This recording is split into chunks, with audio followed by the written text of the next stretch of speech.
Testing, testing, okay.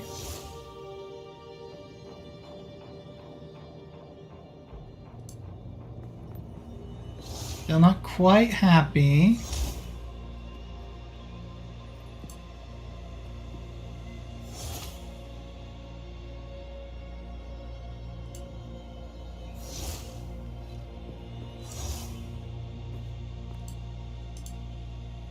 Try that. Okay, that might have fixed it. Alright, so back to 720, back to 720-30, unfortunately. Oh well. Nope, I guess my either my motherboard, my onboard internet, or my just internet connection, the way it works through my IP, my ISP, just doesn't like me streaming and playing online games at the same time. Alright, so let's come over here. Boop. We have 38% increased number of rare monsters. Monsters have a 25% chance to bleed on hit, which is yuck, but what are you going to do? Don't exactly have a lot of waystones to work with, unfortunately. Although I'm not doing too bad. Plus, new challenges are part of the fun. Alright, so we're just going to do a little bit of casual mapping for a little bit. While I rant a bit about the state of PoE 2 endgame. Because that is the topic at hand. That is what is on the lips of every PoE fan right now. How is the end game? And yeah, it's there is legitimate reason for controversy.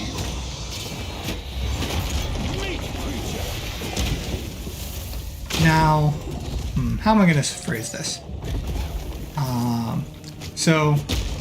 All right, let's take this a step at a time. First, let's talk about what's going to happen with the channel here. Oh, you no good. You tornado summoner, you. We don't like you. In the way of me fighting these blue monsters. Alright, so let's talk about the channel first. I'm almost to the point where I'm pretty satisfied with what the state of the vlog is.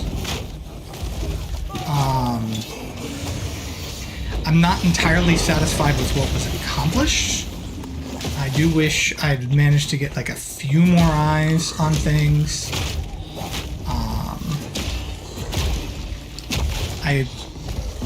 The good news is I do feel like I found a couple of bugs that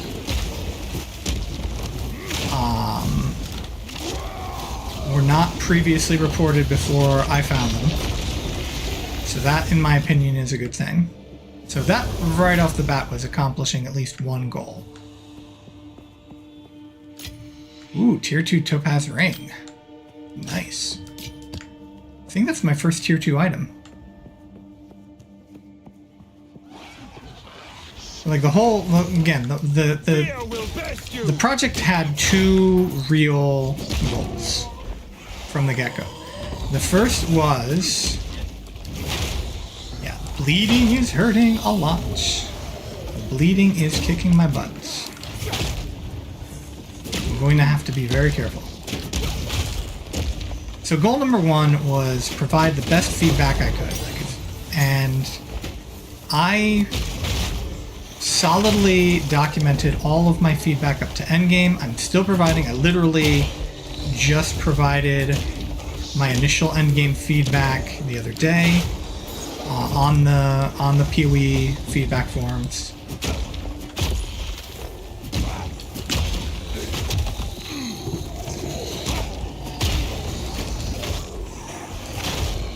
Stop hiding by the fricking hand. I'm gonna have to back up and see if I can get him to come chase me a bit.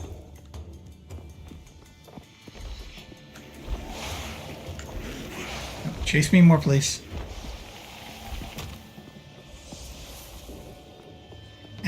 be continuing to supply feedback. Like the feedback portion of this is not going away in any way, shape, or form.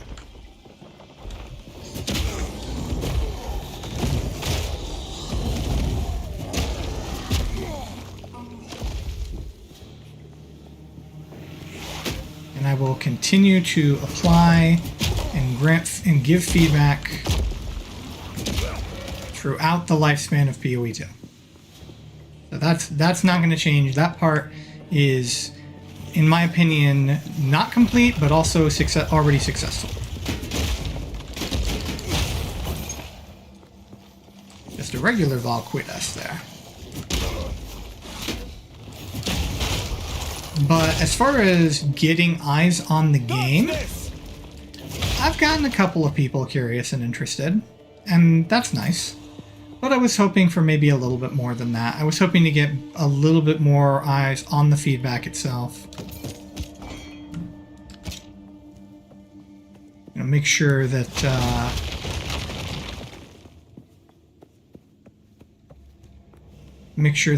any salient points did actually get picked up and noticed. But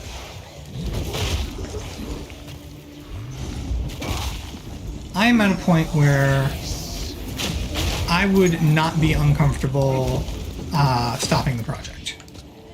Where this would just go back to me just having fun, relax, a way for me to relax and hobby and things like that. And that would also allow me, of course, to focus on other games too. Because as much as I love PoE 2, and as much as I love Path of Exile in general, I missed out on lots of games doing the whole, you know, league in, league out grind. Because I never got to the point where I was particularly fast or efficient.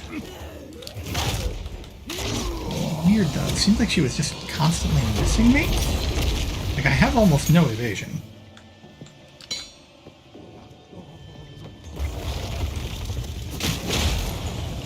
So it would always take me just a little bit to make progress. I think my record, for example, for making the end game in PoE 1 was like 20 hours, which is like twice as slow as it should be. You should be able to clear PoE 1's campaign in 10 hours easily. You know, 12 at minimum or maximum. But I never could get to the particular skill of like knowing how to handle and manage gear and gems as I was leveling up. Man, I am just sucking with these guys. They're not that hard to fight, and I'm just being horrible. So I would often spend quite a bit more time where a lot of people would play PoE 1 when a league launched for, you know, a week, 2 weeks, maybe a month. I'd often spend, you know, almost the entire league playing PoE 1, which is great because it means, you know, every successful league launch is, you know, basically just, you know, endless entertainment for me.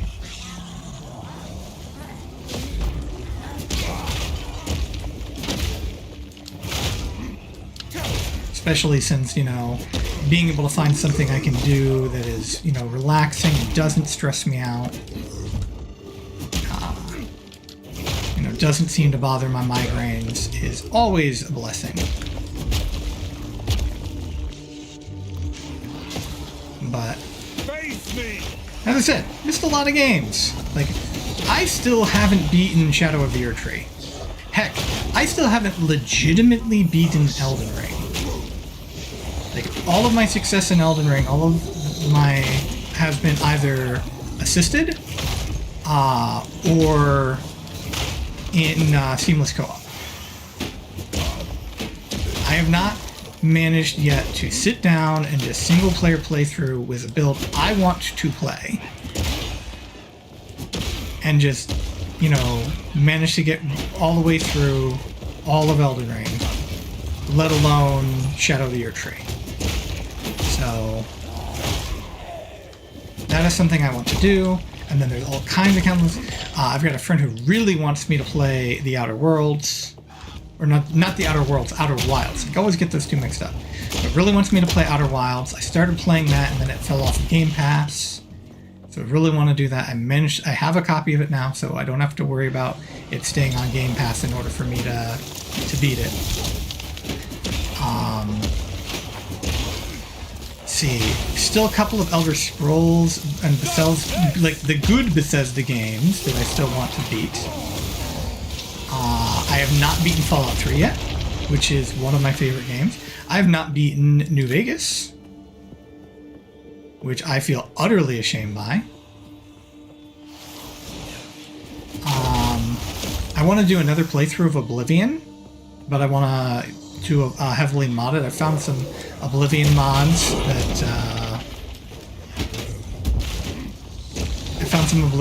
that make me want to play Oblivion again. Of course, by the time I do that, Oblivion Remastered will be out. Or maybe even Sky Oblivion.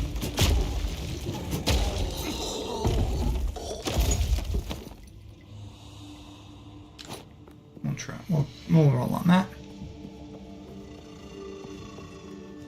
So, I'm not sure how long. Again, going to keep playing PoE 2. That's not changing. Going to keep giving feedback for PoE 2. That's also not changing. But like, this was always meant to be a short-term vlog project, and I'm beginning to feel like I've gotten to the point where I don't have a lot of active, like, this is worth having a stream for and constantly recording. Right now, I think the only thing I'm doing streaming that is at all beneficial to the cause, so to speak, is in boosting, PoE 2 stream numbers. And not exactly doing a lot of that myself. Like, I'm just another streamer, and I get, 2, 3, most a half dozen views on any of these streams. Most of the time it's 2 or 3, and I've gone quite a few streams without any views at all. So there is no need to focus that. I can't maintain a full schedule to the point where I could successfully promote and keep this going, and then turn it into a more successful stream that will get more eyes on it.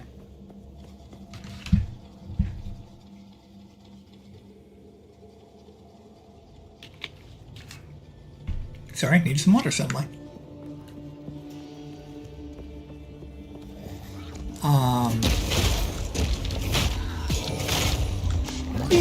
Whoops. I was not quite out of the way there.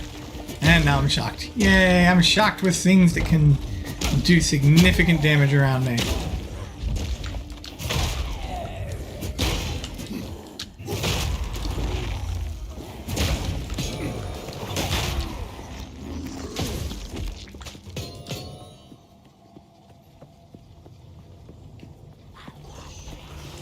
So basically, since I don't need to be maintaining this project in order to do any other goals except getting more eyes on the game, and I don't think I have what it takes. Like, honest appraisal of my current health situation, my current skill set for being able to attract an audience, my current funding level for being able to improve my gear.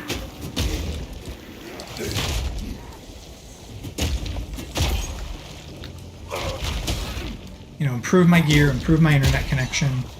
I don't think I can turn this into a successful enough stream where I will be successfully really getting in a lot more in the way of eyes on Path of Exile 2. I think more than likely... Whoa! I think more than likely barring people who are... Wow, that tornado is just not going away.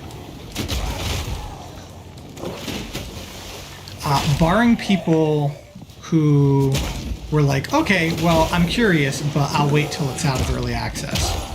I think probably the eyes on PoE2 are as good as they're ever going to be.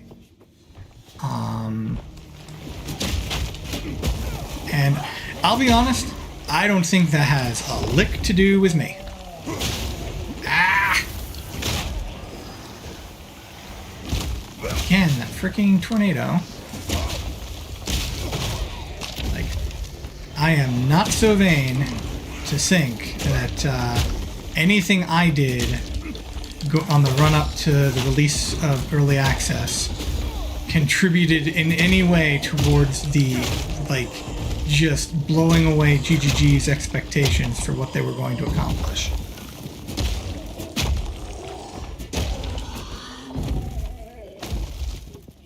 Like, it would have been cool if I'd had something to do with that, but I didn't. I did not have anything to do with that.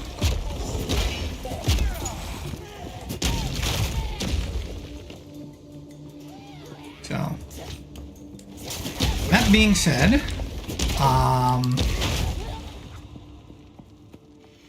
what is my opinion on the current state of Endgame?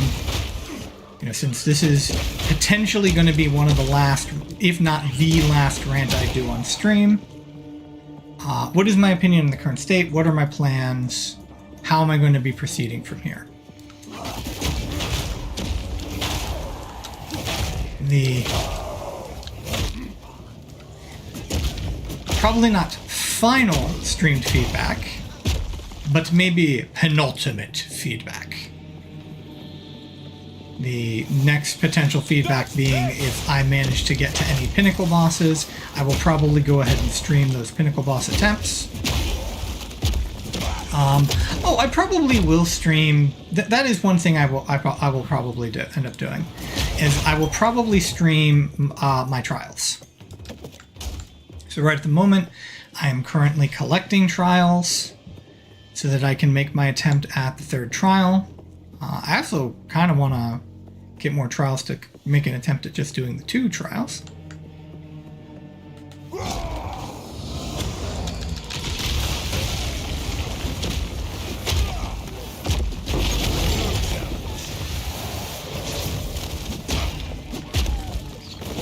Sorry, I wanted to enjoy that. Pardon me. So that is probably what I will stream as far as like doing streams. So there's not going to be any regular streams. Again, never was any plan to do particularly regular streams. But I will probably stream the trials when I go to make my trials for attempts at tier 3 and tier 4. And then I will probably stream any pinnacle boss content. I might also stream my first tier 15s. Like when I get to tier 15 and like I've got something resembling like a near complete Atlas tree, then I might stream that too. But other than that, it's trials and pinnacle boss attempts, and then there will not be any other kind of regular streams or anything like that. This will be near final feedback as far as the streaming the streaming section is concerned. I might compile and make some things for YouTube, but as far as streaming is concerned, that's where I think we're going to go for feedback. So this is one of the final sets of feedback I'm going to be giving on the stream. So first, as I've said on more than a few streams at this point, one thing I absolutely want to make clear: this is just my personal opinion. Okay.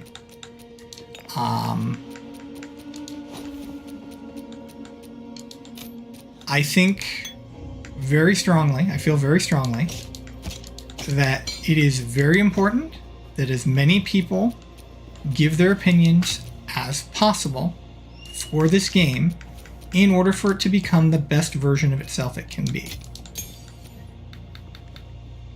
I feel that no one's opinion, like I keep seeing things, you know, it's like, you know, well, you know, I've got so many hours in the game, or I've put so much money in the game, or whatever, and it's just like, yeah, your opinion's valid. But you know what? So's the new person's opinion. So's the complete Path of Exile noob. Their opinion's valid too. If you're enjoying the game, your opinion is valid. If you're not enjoying the game, your opinion is valid. Okay? And I'm pretty sure, like I said, I do think that if at all possible, people should remember to let GGG know what they're having fun with, so that it doesn't end up being removed when GGG tries to fix things that people aren't enjoying. But obviously, like, letting GGG know where the pain points are, where the friction points are, that's important. I've said this before on stream, and I will say this, and I've said this on the forum, on the feedback forum. I'm having fun playing Path of Exile 2. You are allowed to not have fun playing Path of Exile 2. You are allowed to not like this game. Okay? If you're not having fun, that's a problem. And GGG needs to know it. And you should tell them.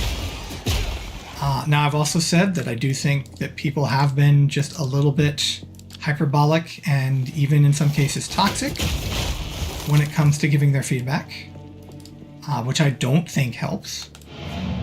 But especially for, like, you know, some of the more toxic and hyperbolic feedback you see comes from, like, veteran members of the community. And so they're people who are very invested in the game and really want this game to be good. And so that needs to be kept in mind. Like, they're not doing it, you know, they're some of it is, yeah, they're angry. Like, they want to be having fun playing PoE 2 and they're not having fun playing PoE 2, and that sucks. Okay?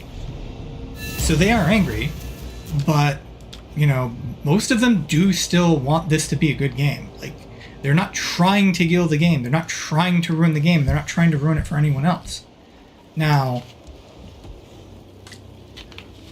it is true that just as any community this size on the internet, okay, there are bad actors. Like, there are bad actors. I guarantee you right now, there is somebody on the forum, okay, who has been having a ball.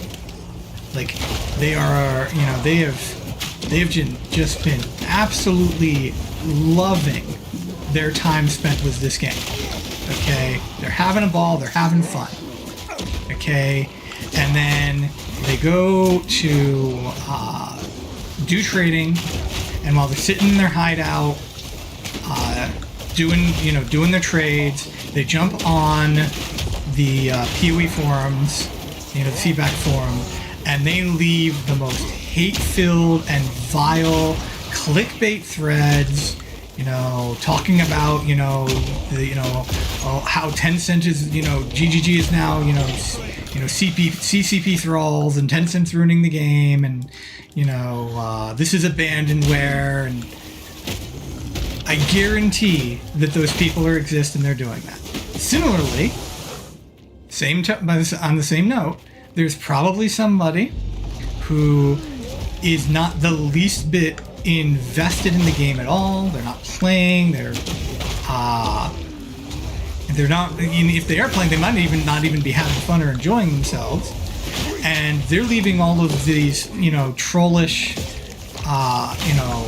toxic posts talking about how the game is great, and everybody who is not having fun and who's complaining about it is just a wuss who needs to get good, and they're not invested and they don't care. And,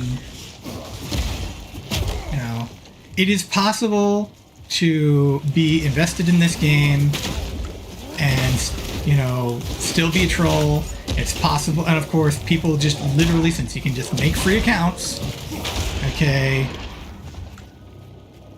and it's not that hard to get into the game. I don't even know what this is here for.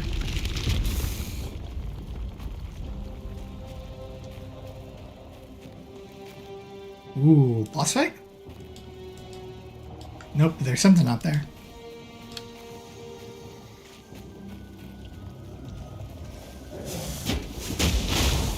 But, you know, that's the internet. The vast majority of people who are on the forums and they're leaving very negative feedback, and to the point where it is hyperbolic or even toxic. Okay, they're just people who are invested in Path of Exile. You know, if you look at a lot of those negative feedback, they are coming from people with, like, you know, forum titles and stuff like that, going back for multiple leagues.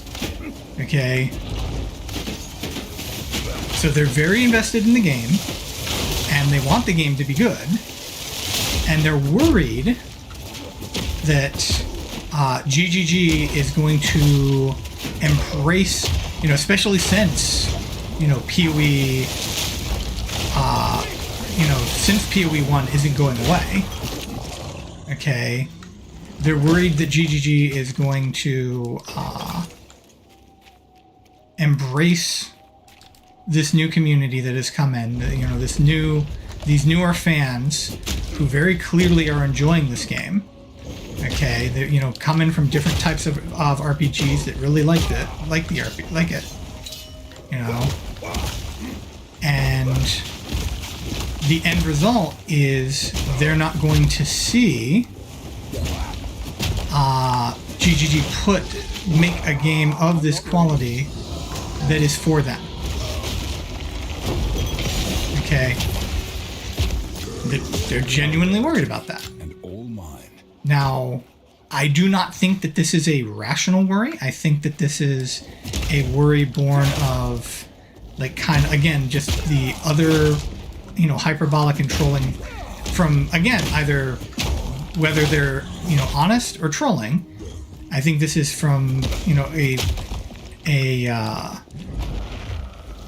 an idea that has gotten into people's heads more from the state of, like, the way the internet is working right now than it has from any kind of reality regarding, like, what GGG would want or do.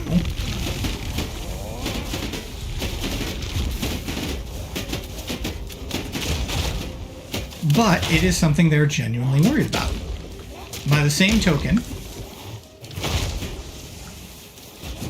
people who are enjoying the game are genuinely worried that at some point, in order to appease the older community or even just the people who are being, you know, very unhappy on the forums, okay, the GGG is going to end up removing something, like removing a spice from the sauce, so to speak. You know, that's going to turn the game, it's going to take something special out of it. And, you know, that happens, you know, as much as I do think there are things that can be done to make the game more accessible to a larger audience without losing the spirit of what the game is, as much as I do think that that is true, it is also true that if you try to make a game for everyone, you make a game for no one. And one of the reasons that a lot of people feel, for example, that Diablo 4 is the way it is. I'm not one of those, by the way. I think that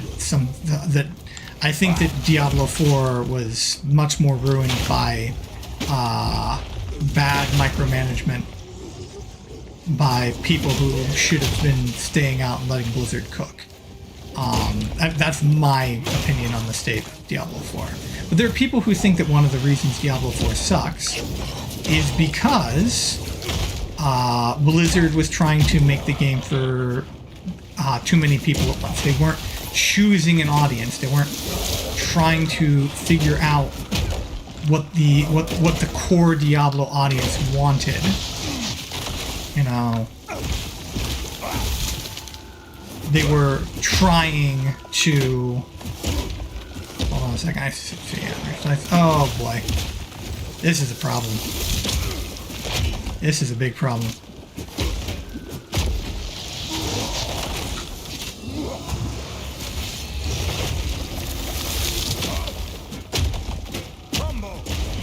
Okay, there we go. And even got a potential new Greyhammer out of that.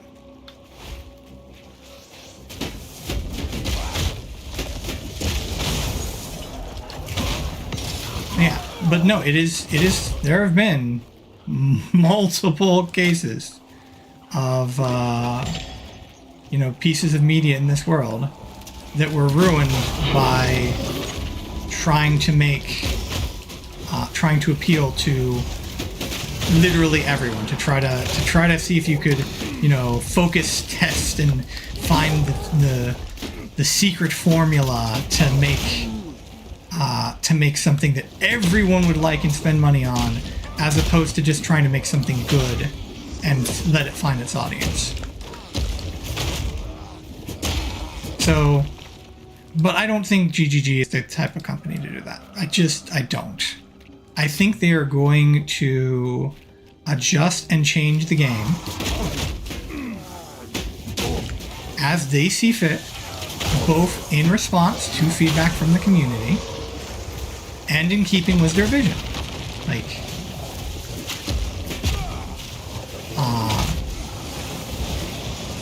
you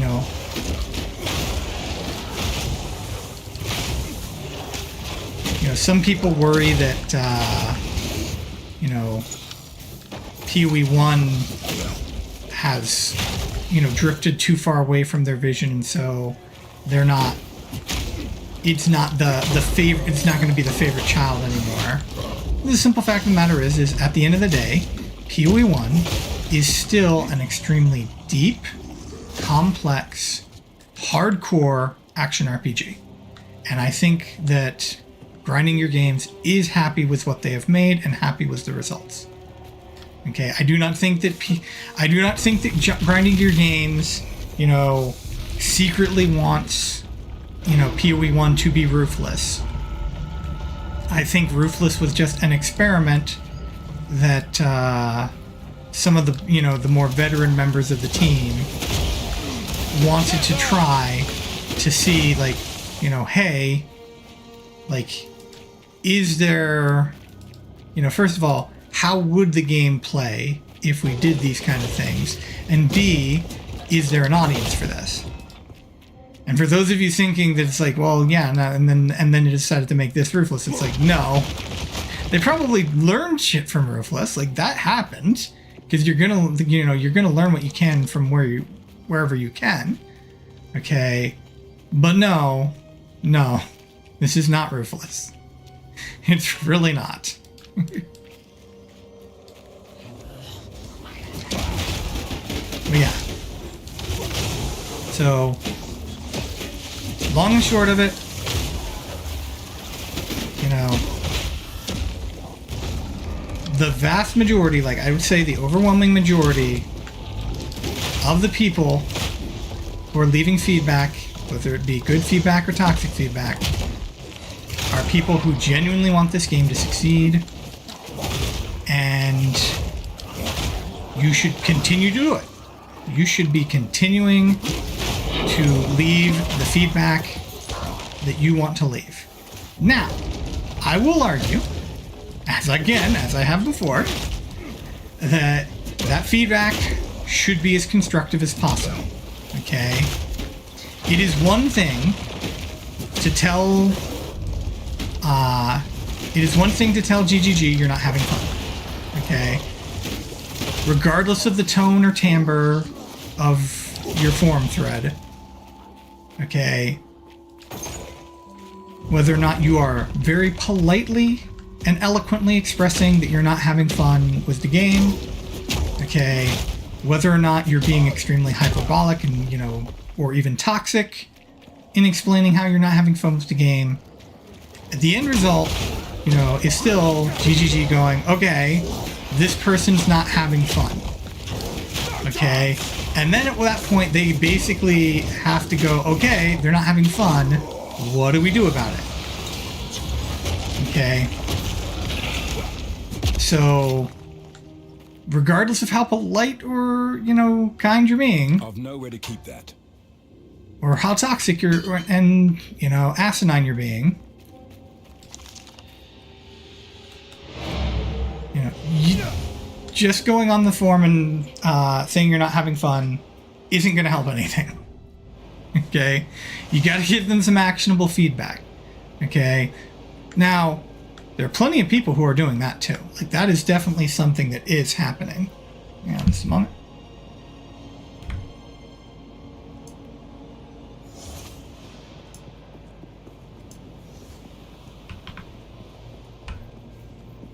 But whenever possible, you want to make your feedback as actionable as possible.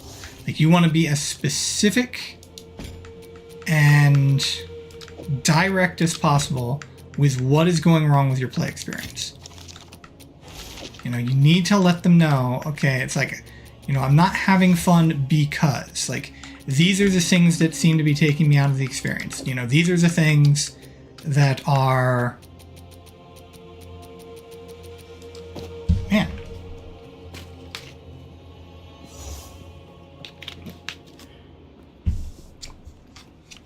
I hope I didn't catch something. But these are the things taking me out of the experience. You know, these are the things that are making it difficult for me to enjoy myself.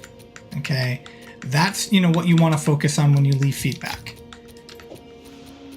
And, you know, again, if you can be polite, you know, if you can be, you know, I would advise, you know, be polite, be constructive, don't make a clickbait forum thread, just, you know, be honest and tell GGG what's going on. But even if you're not, like, as long as you're telling them something that they can actually work on, that they can do something about, it'll still eventually have the same result at the end of the day. I would say though that, like, they are more likely to catch feedback that is phrased better than, you know, some of the toxic slop that's been put on the forum.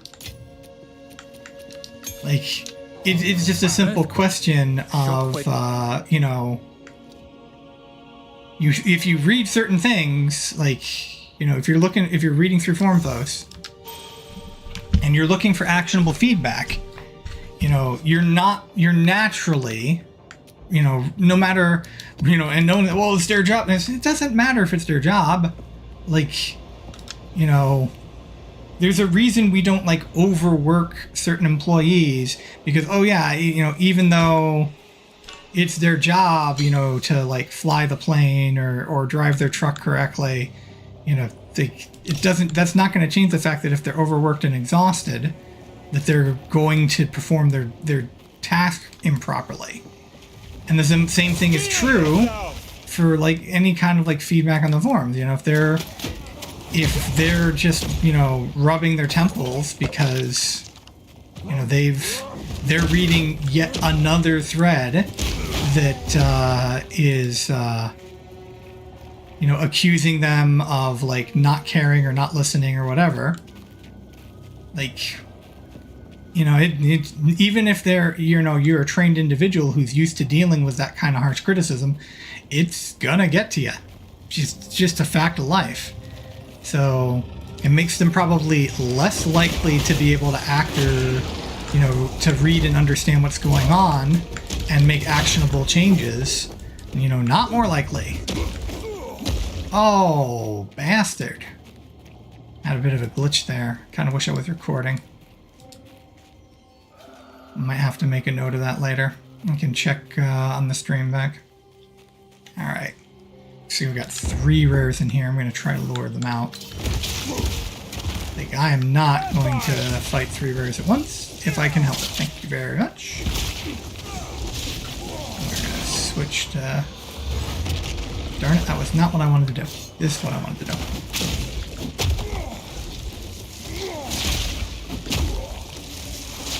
This one is a regenerator, so I do need to...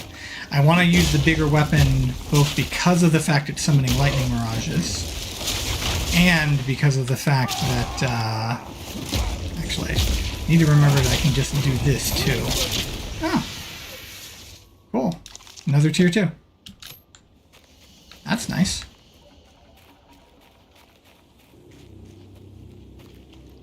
So, if you do want to actually be able to have fun playing the game, like if you do want GGG to make changes that you feel will impact you, it does behoove you to,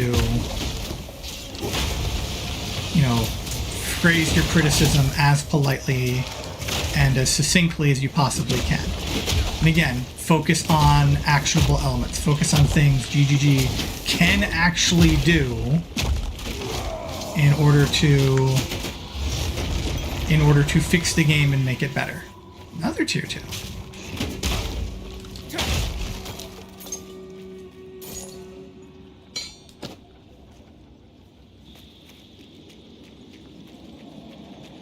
And yay, essence. It's kind of neat. Cataclysm's Wake is what this map is called. Like a toucan there. It's a very nice little moment.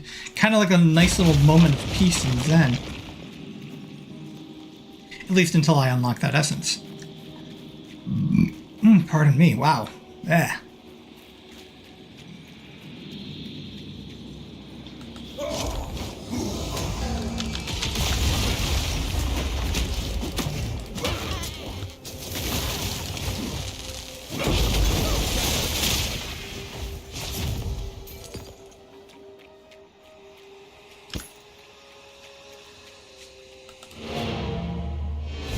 So, with all of that ranting done, what is my actual feedback?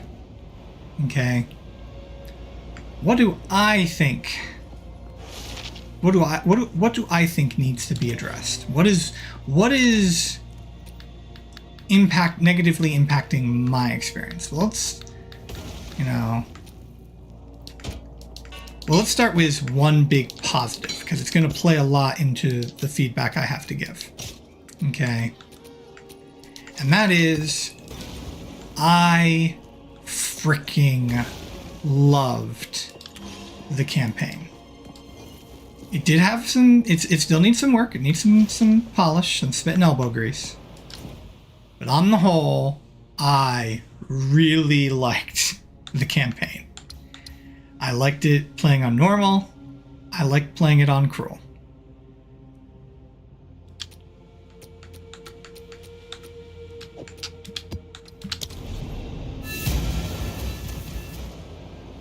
GGG said they really wanted to make a campaign with staying power. That was a lot of fun to play through, that Path of Exile fans would stick around for league after league and play through the game and not constantly request a skip campaign feature. Like, I don't know if they've accomplished that goal, but they definitely did make a very good campaign. It is far and away, I think, superior to Path of Exile 1's campaign.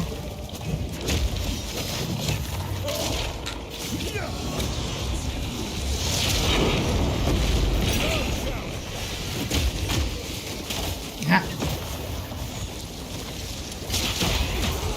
So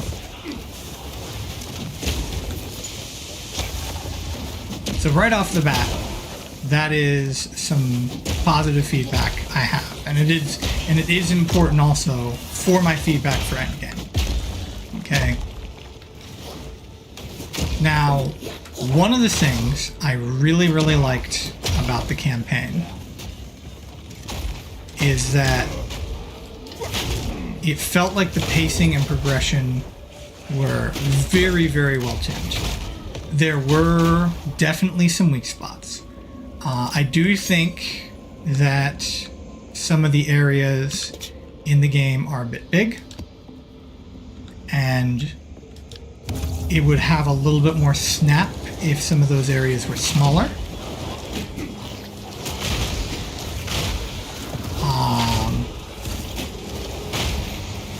I think it is, in the campaign at least, I think it is on the edge.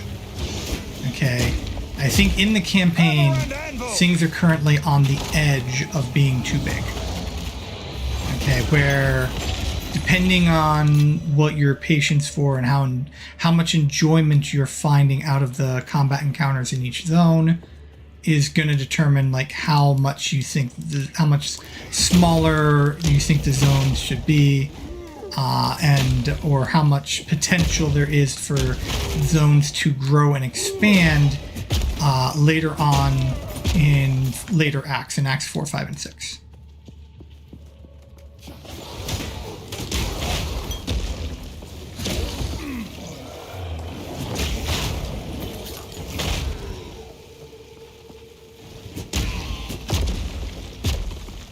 Now, one of the things I really enjoyed about the campaign was the sense also of character progression.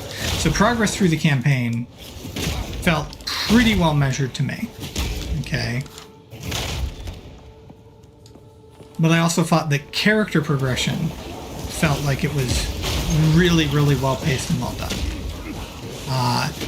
Definitely, in my opinion, considering I do think some of the zones are a little bit on the big side, definitely better than the actual like story and adventure progression, like the actual action progression.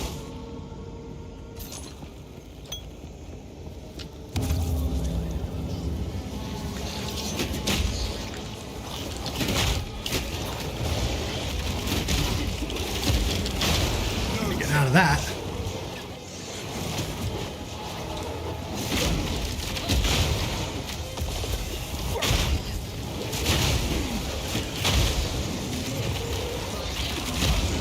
I don't know what that tornado does, but I don't like it. I don't trust it. Okay.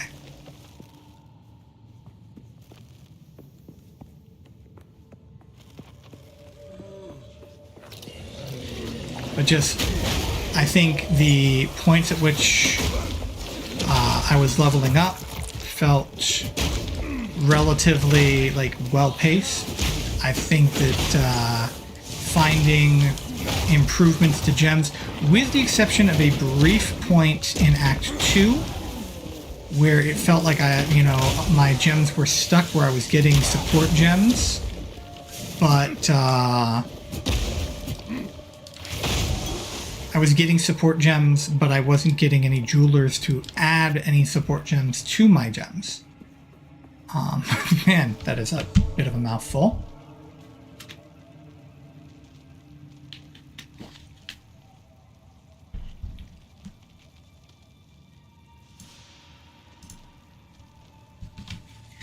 Spots.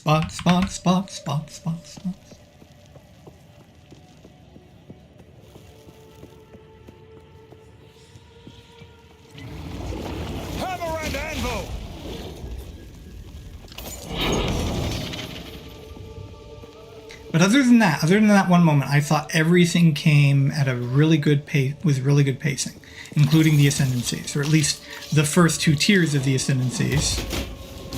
Since I'm currently, since the remaining 2 tiers are are stuff you're supposed to find in endgame. Whoa! There is just. I think this is. I have to admit, I think that part of this build is a failed experiment. Like switching between two-hander. Like, it really does feel it. Like you really. It's not that it gets no benefit from it, but man, that is risky. The sheer difference involved in my defenses when I go from my shield to my two-hander. And I actually kind of really tried to make it so the main benefit I got was the fact that I would be able to block and use my shield charge.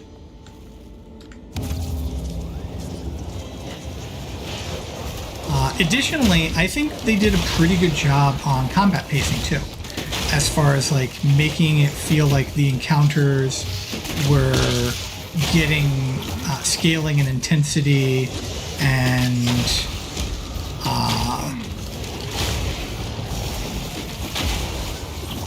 I guess epicness. Like, I think they did a pretty good job of that. Man, look at all that degen. I have one ritual remaining. Rituals plus degen is not fun.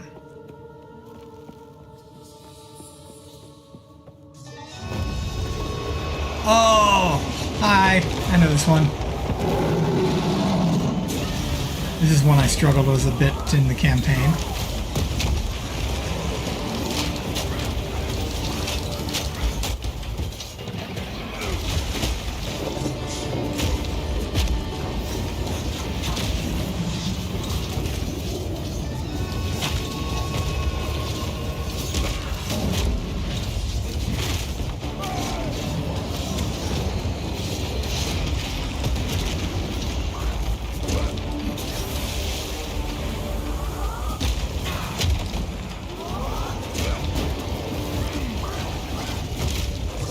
Speaking of epic encounters,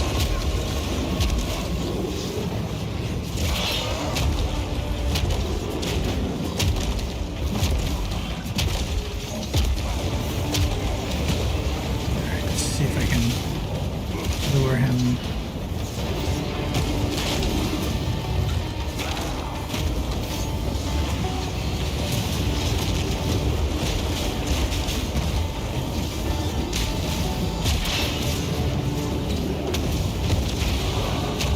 Ouch! Fortune favors me.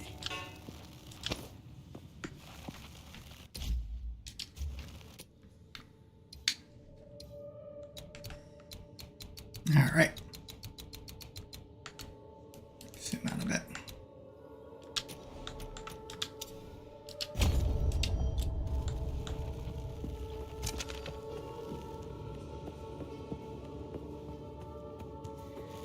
So, why am I focusing so much on pacing?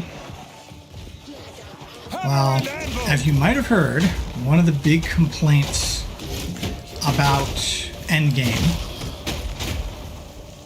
is that the pacing is off, that it feels like a slog. And I think I lean towards agreeing. Now again, I'm still relatively early in Endgame. We're in Tier 3s right now.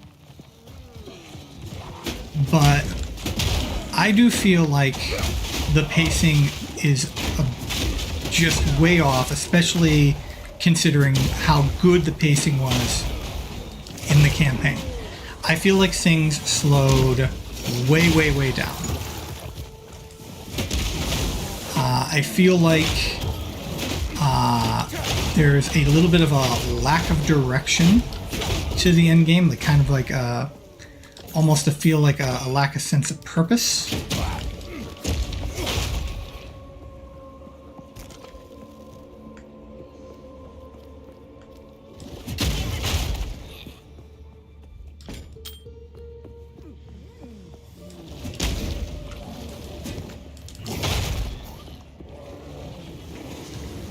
I feel like the combat pacing, I basically feel like all of the pacing has been thrown off, going from campaign to end game. So the pacing is slowed way down, and the direction feels off. Now, combat is still great.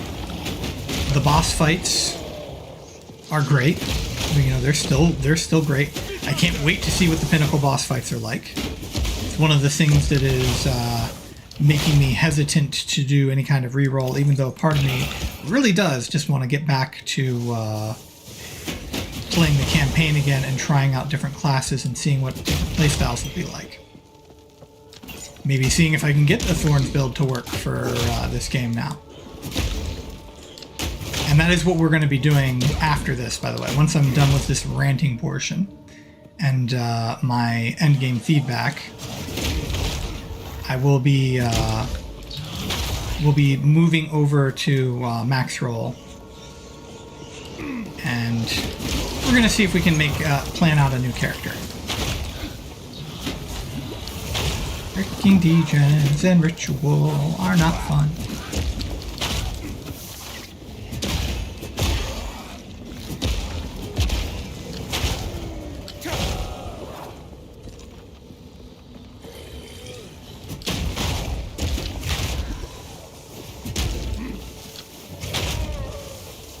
So as I said in my log, in my not quite daily log now, it was daily for was it 21 days? 21 days I successfully made it a daily log.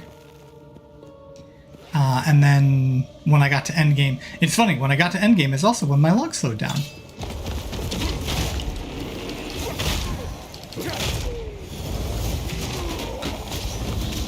Ah!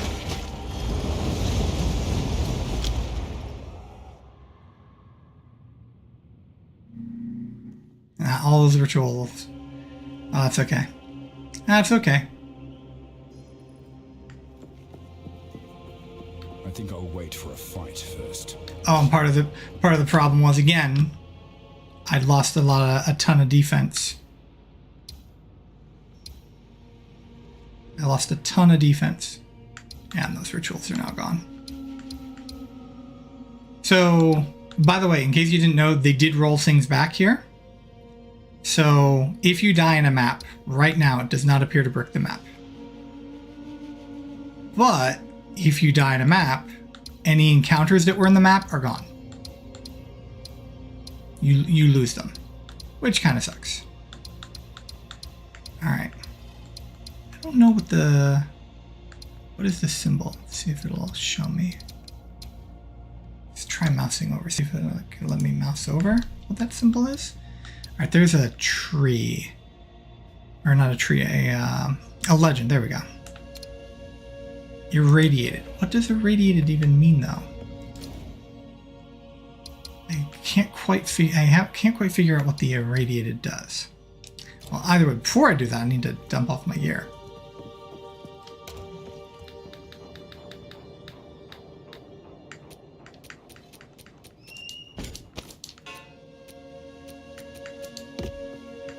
Yay! I filled in that little spot.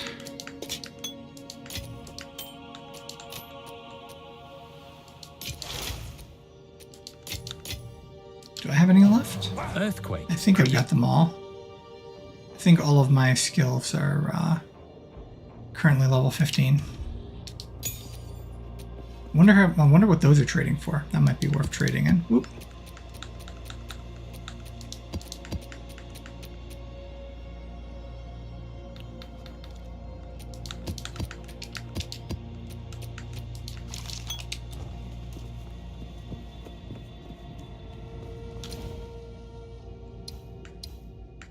Okay. I don't think going for the irradiated is particularly worth it.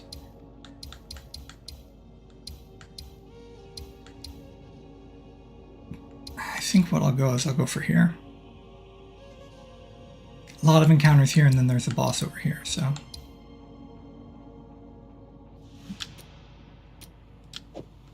Although this is a bit of a fun one. This is a rare or yellow map, so.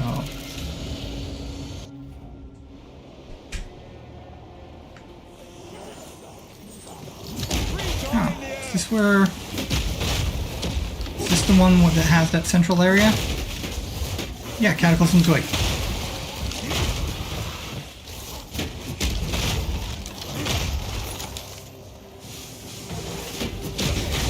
So yeah, so you get done with the game.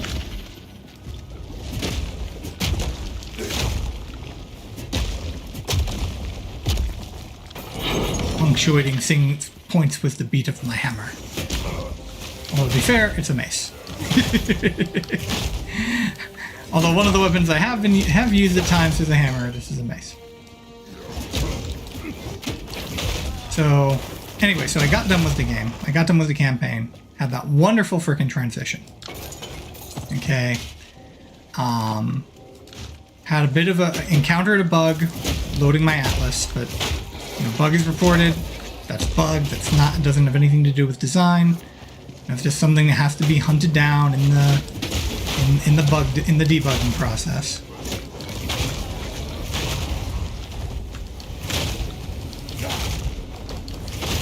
Oh, Ritual and Beyond.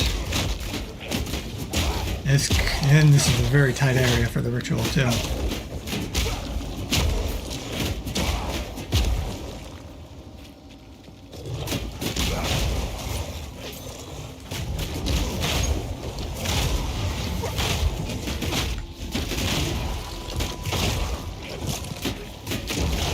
So the nice thing is this build's pretty good with Beyond. Basically anything that creates a lot of monster density where I can chain my bone shatters really actually helps the build. So come on.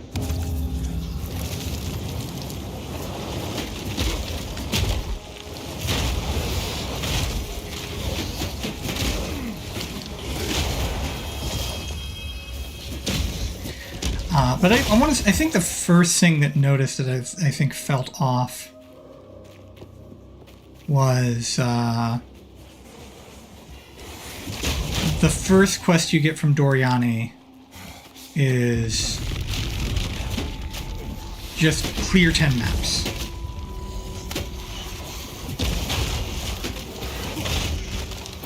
And like that just seems like uninspired, or just felt like right off the bat just to be uninspired. You know, made it like it even somewhat has that feel of like a placeholder of, you know, to replace with actual quest later.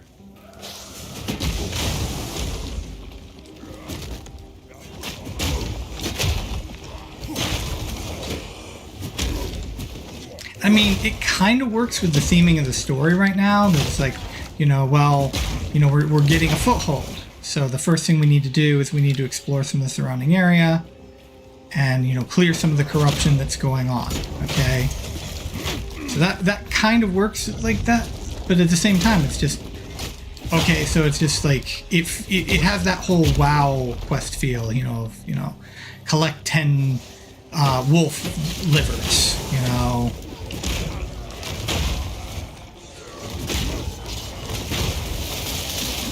It feels very arbitrary.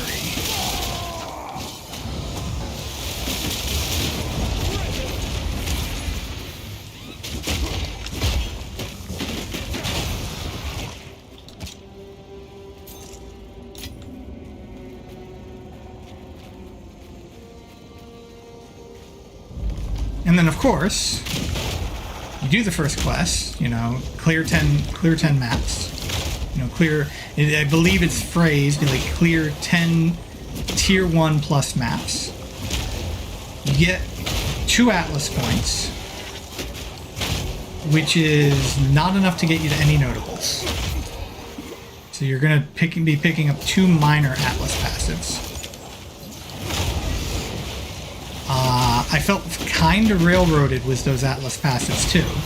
You know, it's like, especially when I saw what the next part of the quest was, which is clear 10 tier 2 maps. And now we're on clear 10 tier 3s.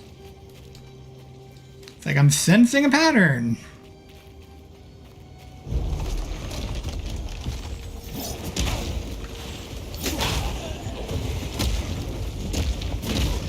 This is one of those places where I'm worried the ritual's gonna brick. But we'll see. We will see. See if they've coded this properly.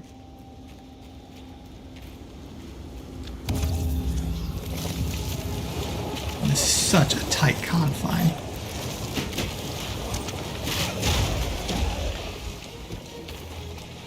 Shut up!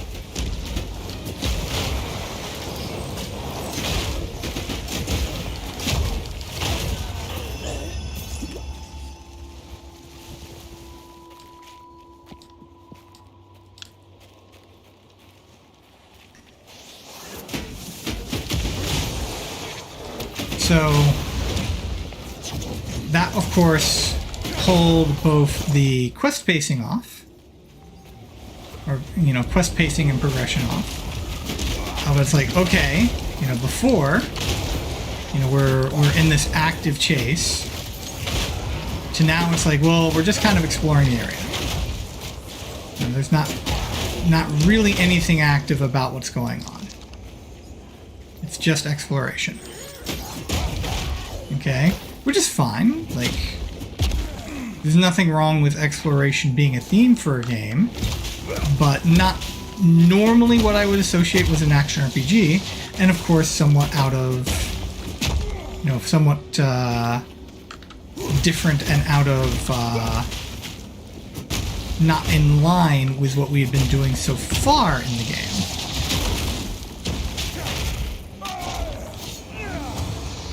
It's going to be way overkill.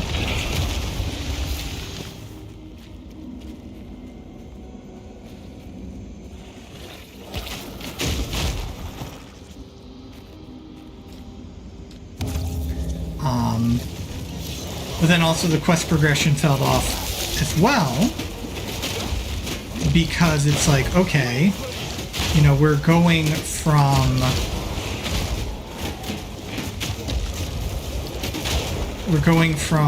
you know, this, you know, chase where we've got constant active goals to a very nebulous goal. You know, it's like, oh, you know, it's like, don't go here, no, don't like explore this point on the map, you know, or we think there's a device here that, you know, we need to explore. You know, it's instead it's, you know, just go anywhere. One ritual remaining still. This is where I worked up last time, so hopefully I won't do that this time.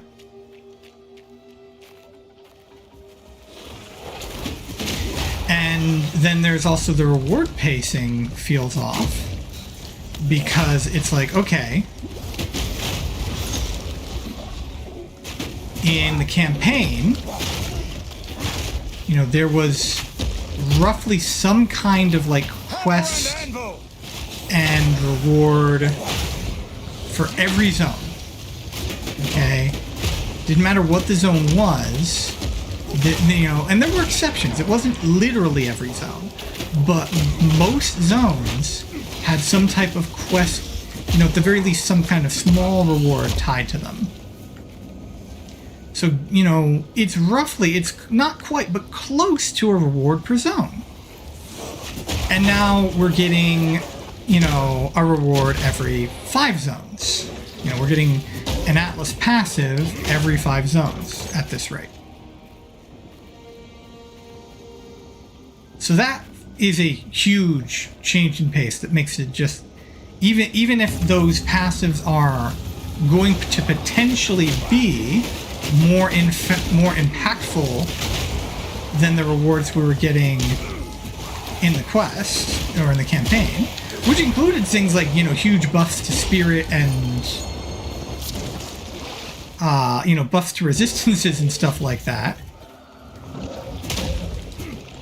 So even if you know there are more impactful rewards by getting these passive skill trees, it's still gonna feel off.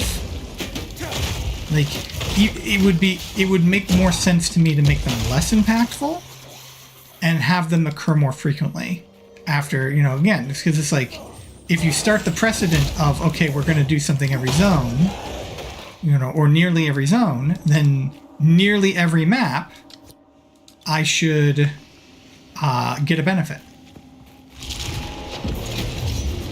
Well, I should probably have taken, you know, the ritual altar first before doing this. Got a little overeager.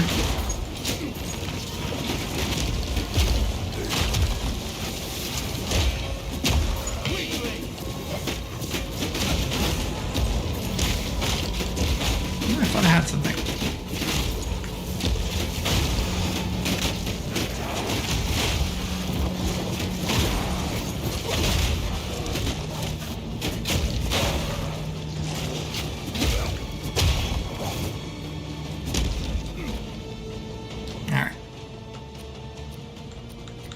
Don't need you. Omen, Sinistral Exhalation. While this item is active in your inventory, your next Exalted Orb will add only prefix modifiers. Okay, that's cool.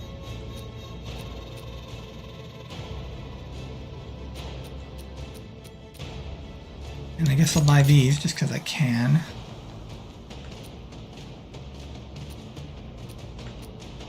Probably should have looked at these first. But usually the gear is cheaper. Wonder Track Silk Slippers.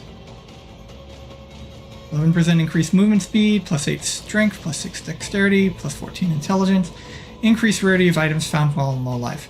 Oh, it's kind of fun. Seems like a nice little potential like leveling unique.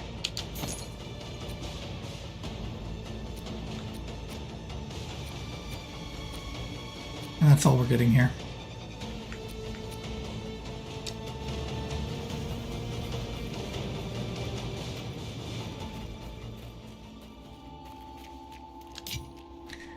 Another thing is that the combat, went from this really hectic combat from the end of Act 3 to some zones that were relatively... They felt empty by comparison. Like, they were not empty by any stretch of the imagination, but they felt empty.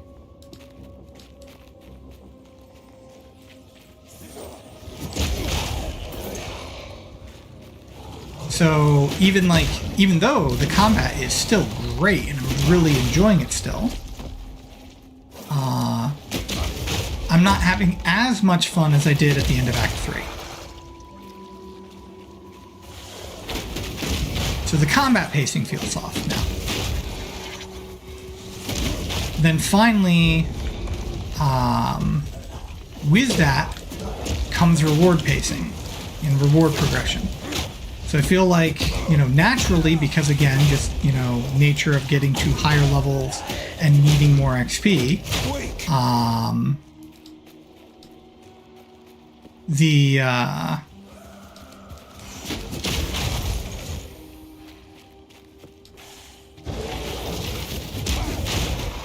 XP progression and leveling progression has slowed down. And then loot progression has also slowed down. And with it, skill gem progression. Like, I just finished, like here on stream, I just finished getting all of my skills to level 15. It felt like that took a lot longer in endgame to get all of my skills to a certain point than it did in campaign. Even after I basically had my skills set and had decided what I was going to do.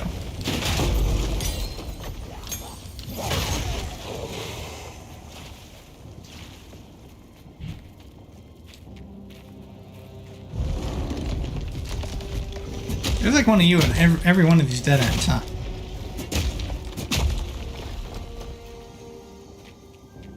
So yeah, progression feels off. Now, one of the big things that I mentioned in my log that I posted on the feedback that I stand by, and I think is correct. I think I'm corrected in this. Is at some point, GGG made the decision to not have a boss in every map.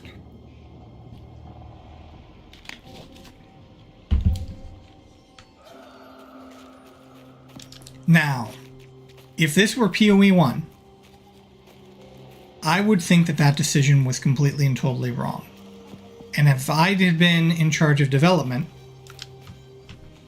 and one of my designers, or even I myself, started getting that feeling that we needed to reduce the number of bosses, that we needed to only have bosses in certain maps, my first reaction would have been, we've done something wrong. Okay, there is another system that needs to be fixed.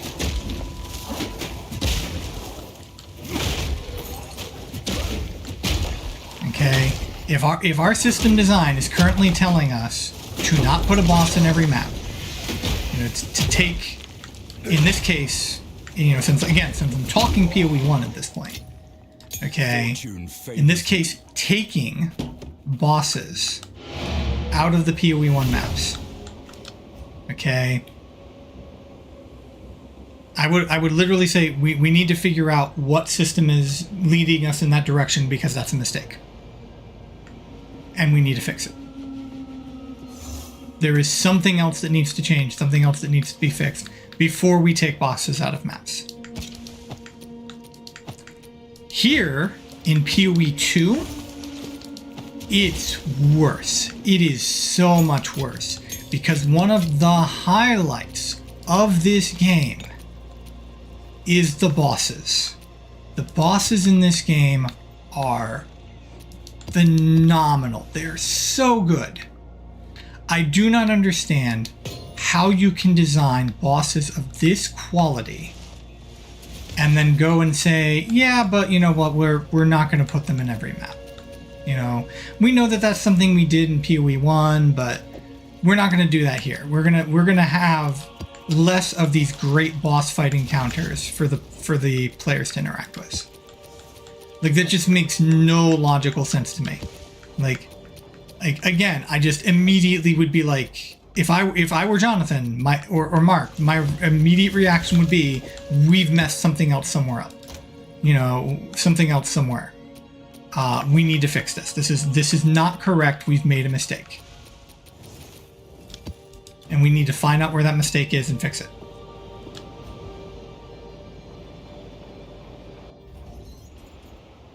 Like, the bosses are just so good. And the thing is, you know, in an ARPG, bosses are tied integral. They are directly tied to player rewards.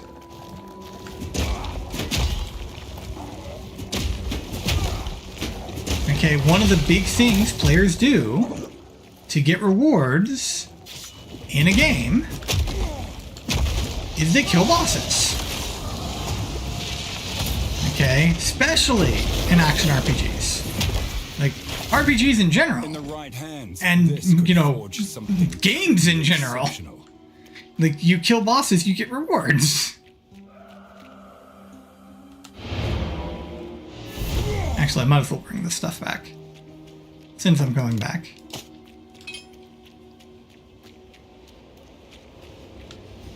So by taking bosses out of the maps, by making it so you're only getting bosses so many maps, you're making the game innately feel less rewarding. It's just innately feeling less rewarding. So just like, I just think that was just a mistake from inception. And like I said, if I had been in Mark or Jonathan's place, like, I would have been like, no, slow your roll. Like, what else can we fix first? What is it? Can't identify them. Oh, because they're not in my inventory. I hate that. That is a QLL thing that needs to be fixed really quickly.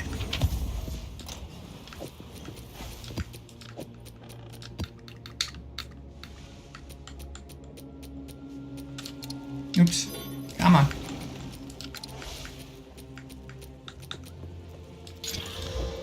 Next time I do this, I'm gonna set up more.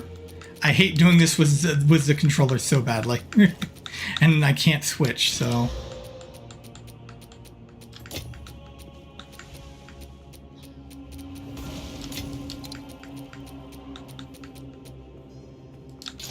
Alright, any duds? Enfeeble. Enfeeble I can deal with. Elemental weakness I can deal with. Okay. I think none of those are duds.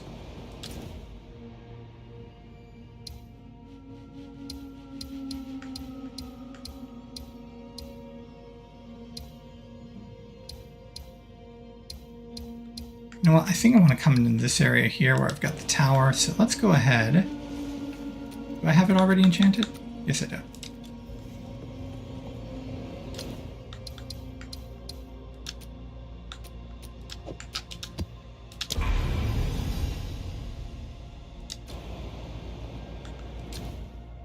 Alright. Where are we going next? This looks like a nice spot. Lovely place for a vacation home.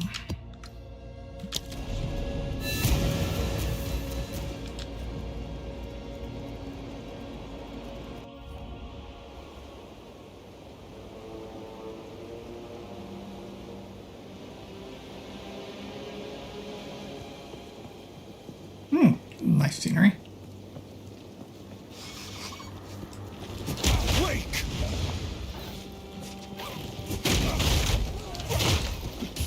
So yeah, but that's basically, honestly, that's what I feel like. Those are the two things that I think need to be fixed. Like, and most of that is tuning. And, you know, making maybe the maps maybe a little bit smaller, putting bosses in all of the maps instead of only some of them. You know, tuning drops, tuning XP gain. Like, none of this is actually changing systems with the exception of the bossing. Making the exploration feel a little bit more directionless, like, or have more direction, rewarding you for like having like some type of reward tied to, okay, your first expedition, or you know, the first time you find a precursor tower. You know, having some more conversation and story beats. Regarding these explorations. One thing I mentioned in my log was the whole idea that, you know, I know that when I find Gwenin, well, now I've got to go find Tujin, Rog, and Danik. Okay, but it would be great for, like, newer players, or just, you know, just the sense of progression in story. I'm like, okay, I find Gwenin. Now Gwenin has a conversation about how, at least is explaining, he's like, oh, we're on an expedition. You know, you should be keeping an eye out. You know, you should be looking for my, you know, my buddies. So now I know. It's like, okay, well, there's going to be, you know, there's going to be more. I need to do another expedition so I can, you know, make more progress on the storyline.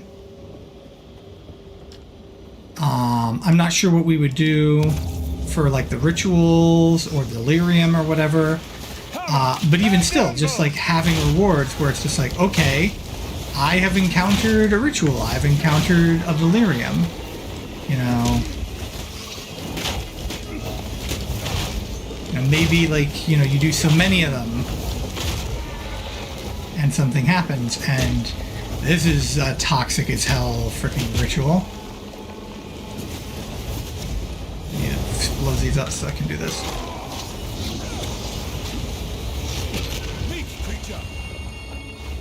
Oh, this is not a fun ritual to do.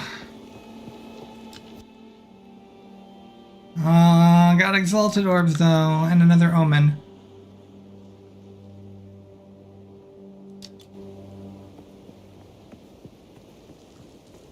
That's an old school omen. I thought the omens were just going to be metacrafting, but it looks like not.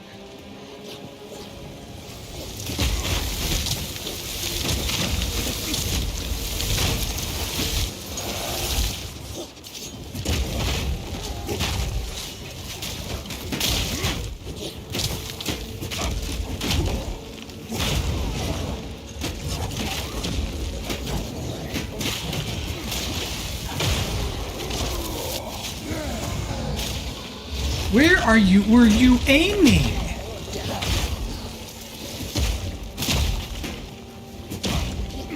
Yeah, they need to fix aim on the hammer. There's something going wrong specifically with the hammer and dynamic targeting. It might be other skills are having targeting issues too, but man, does the hammer have them.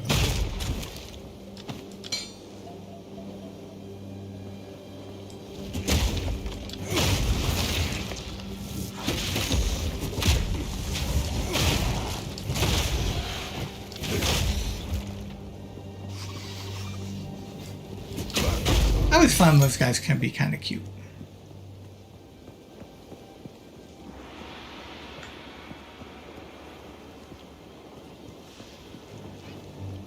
Feel my wrath!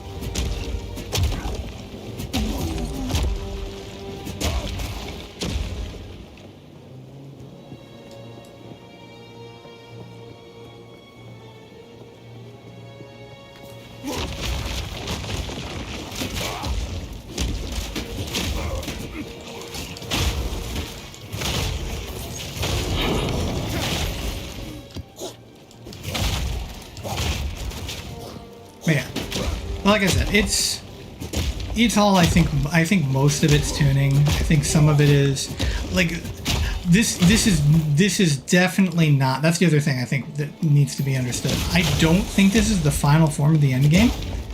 Now, GGG has not said that. That should be pointed out. Like, this is supposition. Okay, this is not coming from GGG. I don't have any insider information, but this doesn't like. This feels like these are the end games. These are like the systems we're going to have for end game, but they've been worked into a spot where the end game wouldn't normally be. So like, I don't think like I'd actually be kind of surprised if at the end of, you know, Act 6, if Doriani is still around, you know, even if he's alive, let alone still around, you know, kind of thing. Wait for the degens to go away. Ah, darn it. Hammer and anvil!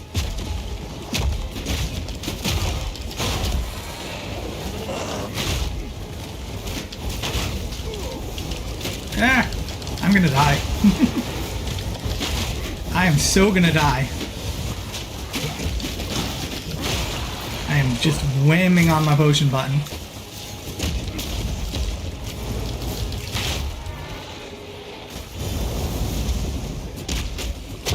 I lived! How did I do it? I'm honestly surprised. I'm legit surprised I survived that. I was basically just hitting my potions and my slams at the same time at one point there.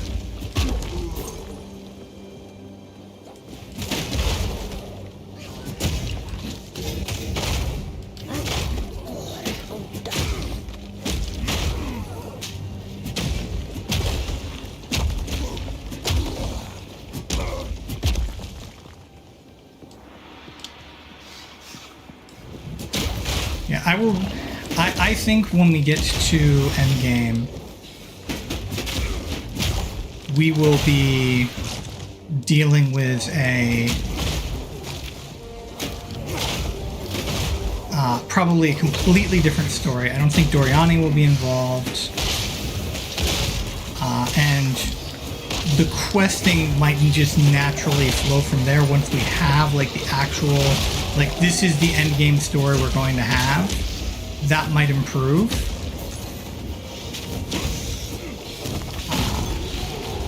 You know, at the very least, we'll have already like done probably expedition encounters at that point. I do find it amusing, kind of the time travel shenanigans that are going on with the expeditions. Like, hi, we're here before our ancestors even showed up on Rayclass. How does that work? Ah.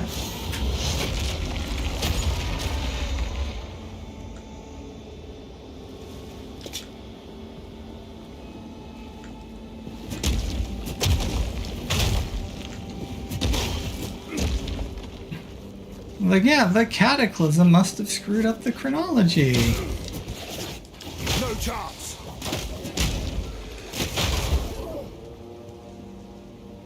Ooh. I wonder how we identify these now. If I use... like, how do I... Ah, here we go, okay. So if I do this, I can... Alright. Because I can just go ahead and use... if it'll let me. Nope, that is 2 mods, okay.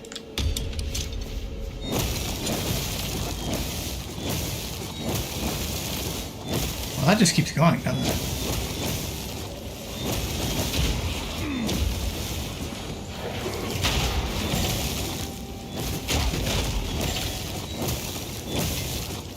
I probably should actually just enchant those when I come across them. It's like, it's not like I don't have the orbs to do it.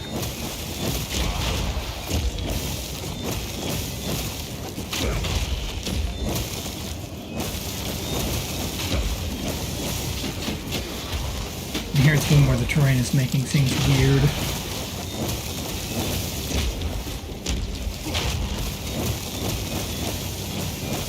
Got a death animation that got messed up there.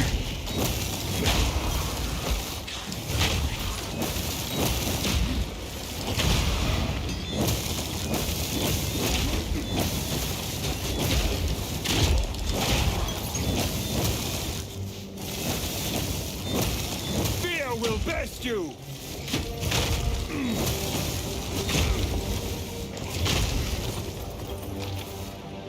Let's see what we got. A lot of gold. Hey, gold works. Gamble for some more jewelry.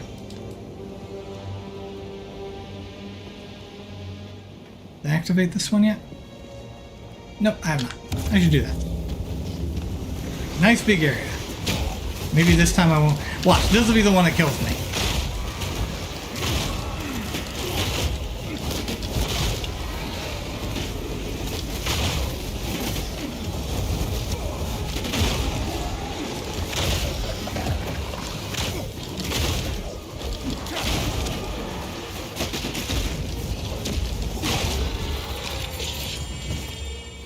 That was the last ritual, so now we look for my rewards.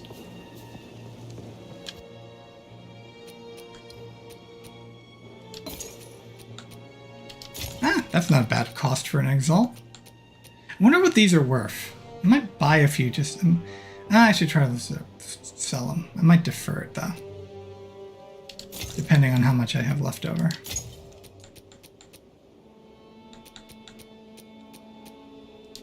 We'll go ahead and defer this one. And we'll defer this and I'll find out what those are currently worth. Oh, I didn't check these, darn it.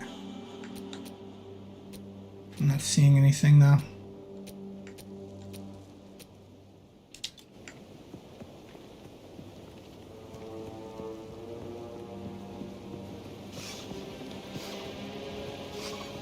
Cower.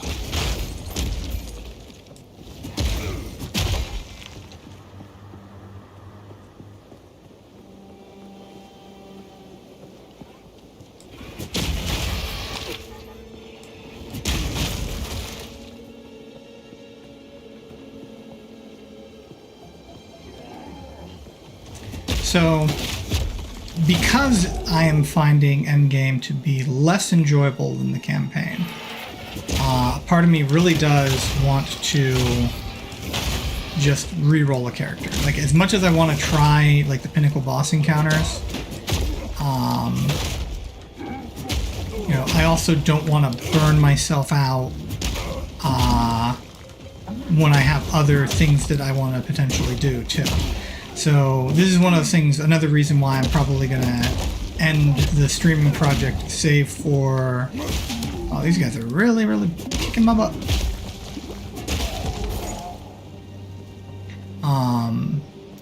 You know, save for big events.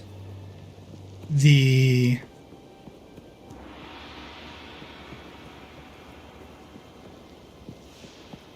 don't want to burn my, you know, if I burn myself out, that's no good for it. I won't be supplying good commentary.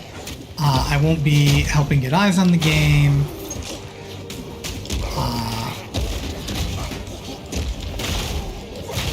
You know, obviously I won't be having fun or, you know, engaging in de-stressing or any kind of like actual like therapeutic things for anything that I'm trying to do, as far as like my health or anything like that is concerned. So, forcing myself to play the end game when it does start to feel a little slow and tedious is not something I'm interested in doing. Obviously, again, I'm not streaming for popularity, or let alone trying to make any money.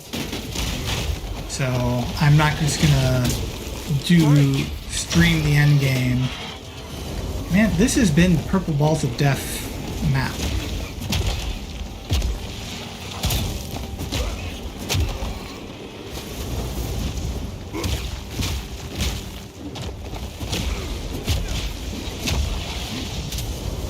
See if I can get these all going off now quickly.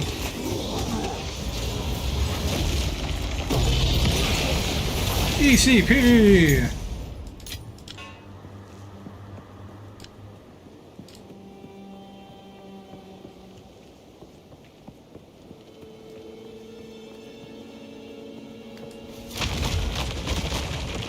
So, one of the things I'm thinking of doing is leveling another character.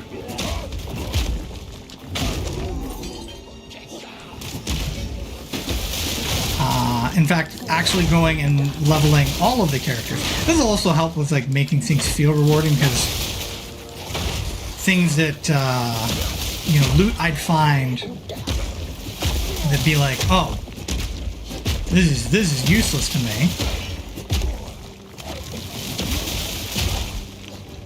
I won't have as much issue with, because it's like, oh, well, this might be useful for another character I've got. Fortune favors me. Yeah, we'll just go back.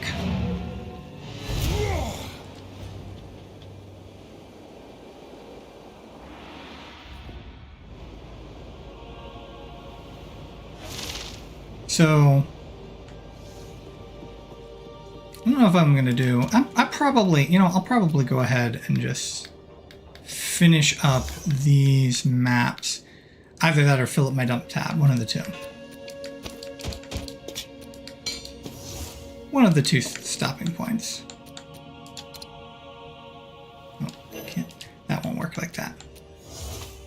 Ooh, 16. That's a regular one. That's a spirit gem. Need a precursor tablet. We need to enchant that. I don't have any other towers unlocked yet, but then we're basically, after I do that though, after I finish with the my tier 3s.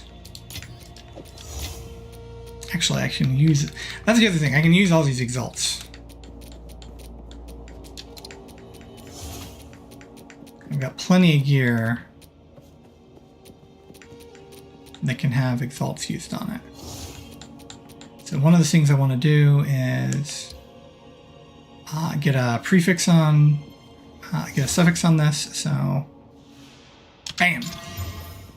All right, and I got a dud, but that's okay. The rest of it is still good. Now I can look at my rest of my stats and determine what I need, what's best applied there.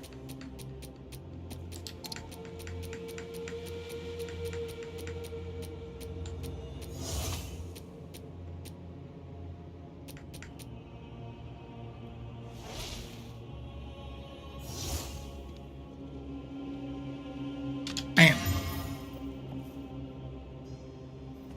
Got even more dexterity. Doesn't help me too much. Bam. Mana's okay. That's definitely... it's not as bad of a miss, especially since I'm tempted to go get some energy shields to miss, though.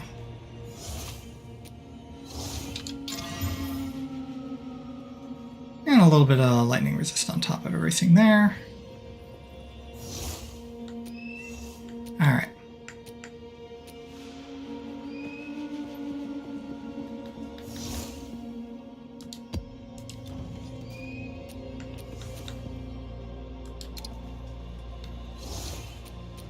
And again, we go to Rolling Slam.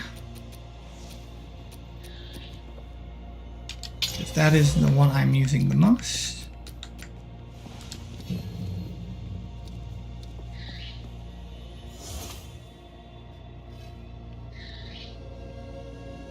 Let's see. Do I want that or do I want attrition?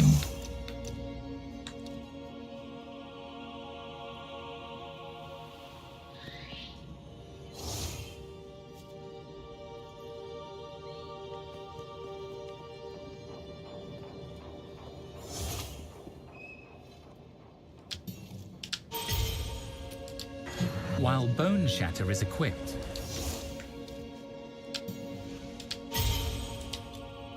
Alright, so there's a little bit of progression there.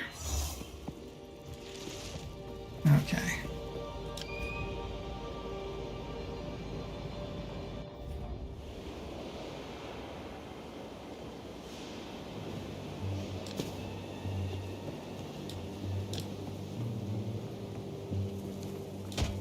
Dodge this! Oh, I was gonna... that's okay. Can do that later. I was gonna put a rune in my helmet.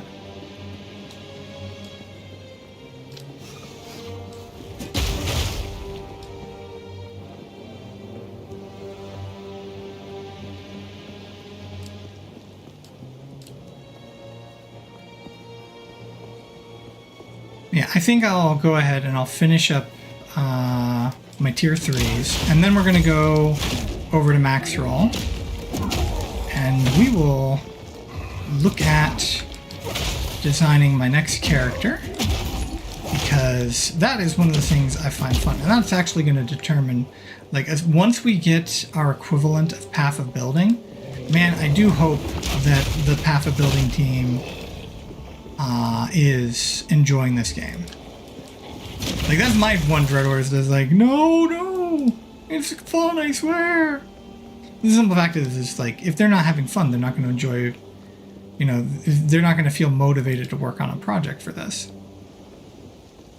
So, especially since, like, they're going to need to find, my guess is, I'm not sure, like, how many members are currently on the Path of Building community team, but, I guarantee they're probably going to need to find more members if they're going to be able to efficiently get work done on both Path of Building. Oh, what am I doing? It's already... I already killed them all. I've already killed them all.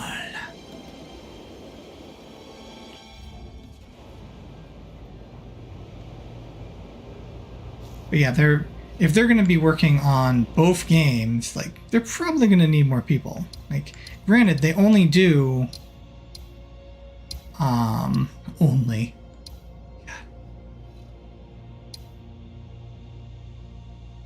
Expedition or Breach? Well, this one leads to another one there, so...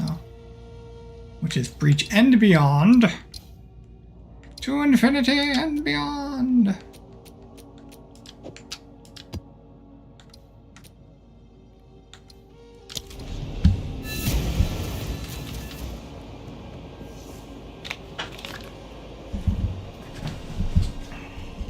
Yeah, they may mostly focus their updates around League launches, but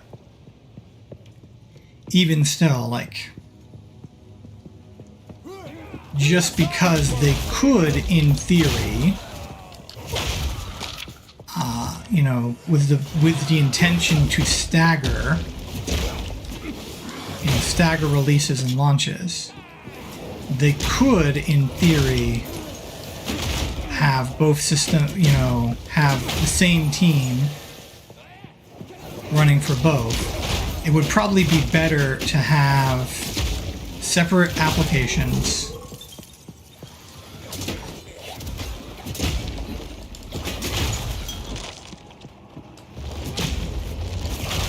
run them as separate applications, and then have separate teams that each specialized in, you know, their chosen game. Is why, like, that is one thing where it's like, I do hope, you know, GGG manages to pull this off to the point where, like, at least we're getting the same tool attention, and, you know, where people are making cool tools and software for this game. You know, it's like the whole fact of the matter is, you know, it's like, you know, which is the better game? Skyrim or Fallout 4? I would actually argue there is a lot about Fallout 4 that is better. But that doesn't matter in the least bit, because what makes Bethesda games truly awesome are the amazing and talented modding communities. And although there are lots of talented modders working on Fallout 4, it is not anywhere close to what I see for Skyrim. So I have much more opportunity to customize and try out new things and experiment with new things in Skyrim than I do in Fallout 4. So in the end, that makes Skyrim the better gaming experience. Now, I would say at this point it's not by much, because I imagine at least some of the original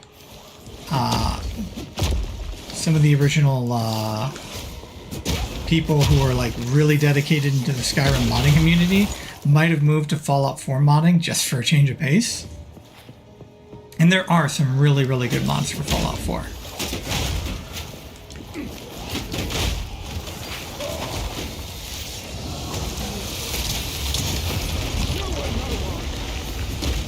No, that was a beetle.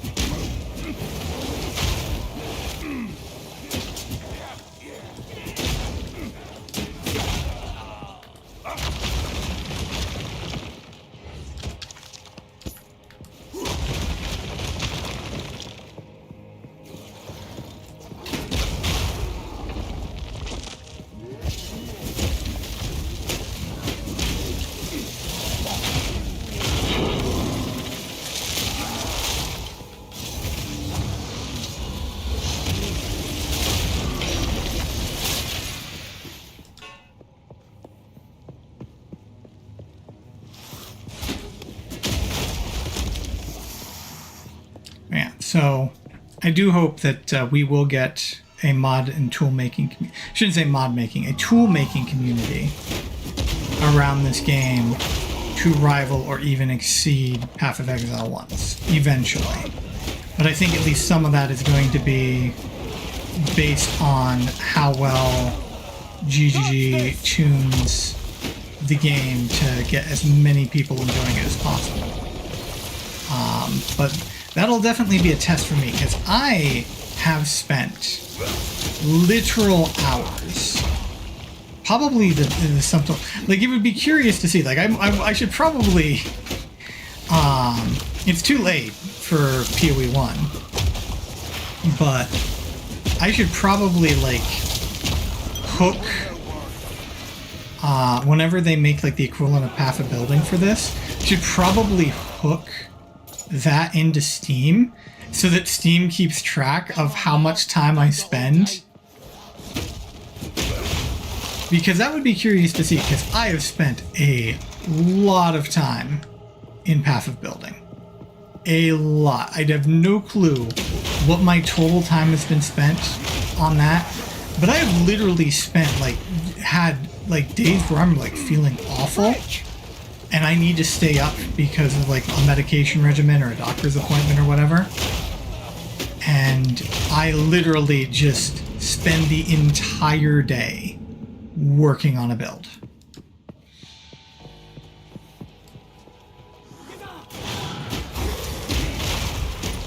And we're going to pass the expedition for a second because I've got this. I don't actually even know what this shrine is, but we want to use the shrine. So we are going to kick butt while we've got the shrine equipped.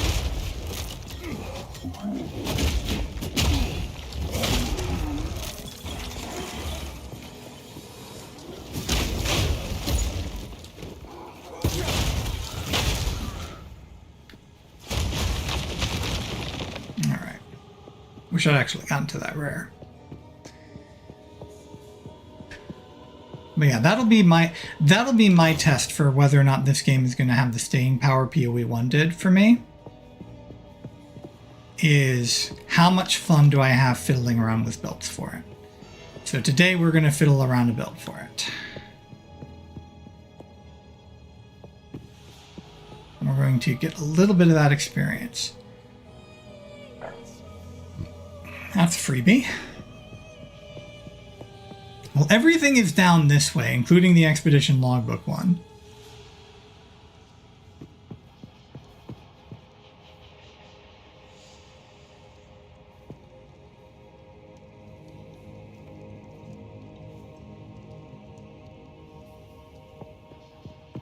There's a lot of potential death here, though.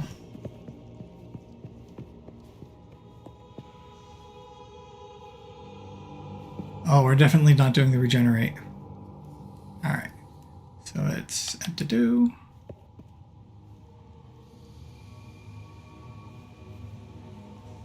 Ah, come on, I had it. Yeah.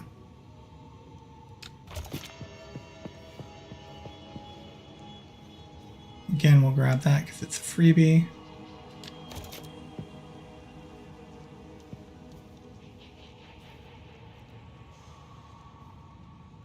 Ah, that could get rippy. Let's try and see if I can grab this one. Then this is a freebie.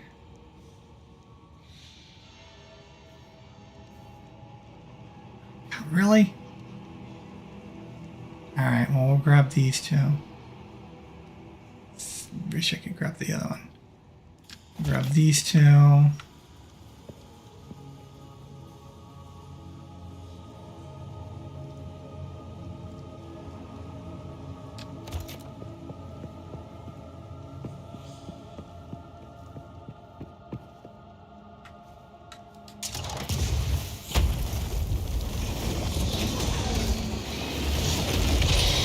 Hammer and anvil!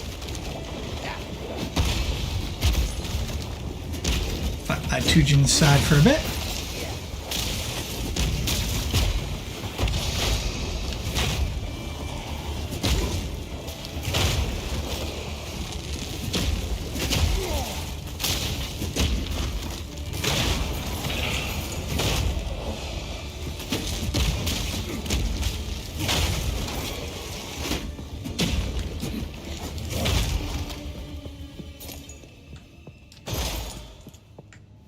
Did I even get any?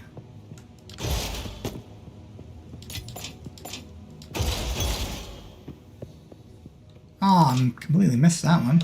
I've nowhere to keep that.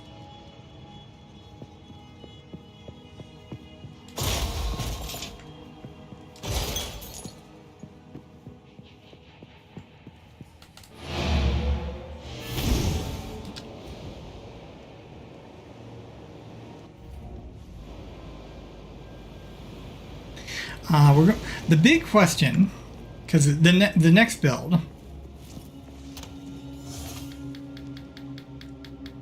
in case you have forgotten, is Witch. We are going to do a minion-focused Witch. This would be a perfect opportunity for a necromancer. Except, of course, there is no necromancer. And I'm actually kind of curious. I'm going to have to figure out how to make a necromancer out of the ascendancies we have. So the first question is going to be, which ascendancy am I going to use? And which one looks like it will have the most support for minions? I'm actually curious if a monk might not actually have... Because one of the monk ascendancies, I can't remember if it was the Avatar one or the Chayula one, the Acolyte of Chayula. But one of them had a spirit buff. And it made me wonder, it's like, I wonder how good the monk would be as a minion. It is an intelligence class. Well, intelligence dexterity. So there is potential there. It's next to the Witch. So providing it doesn't end up wasting too many points on the highway.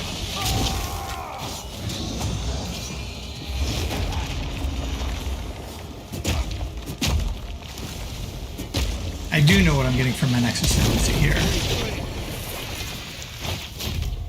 But yeah, providing it doesn't waste too many points on the highway, getting there.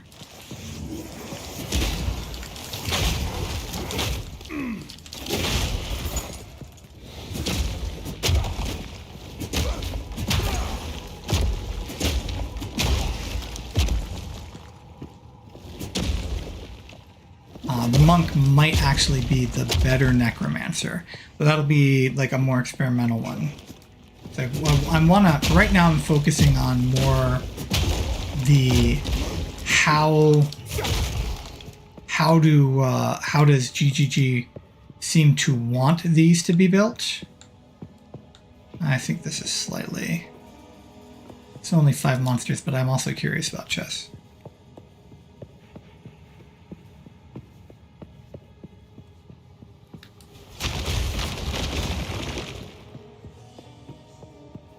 But yeah, we will do the experimental ones eventually. And are these the ones for runics? The ones with these symbols here? wonder if I've been mistaking ones that have like just like where flags have stacked up. I could have sworn I hit some of those flags, but I didn't see a single one that looked like a runic.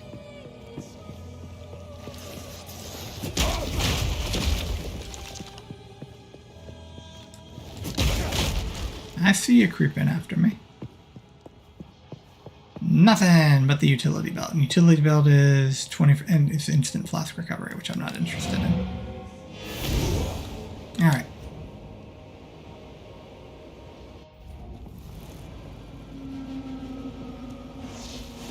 Well, I do have to say,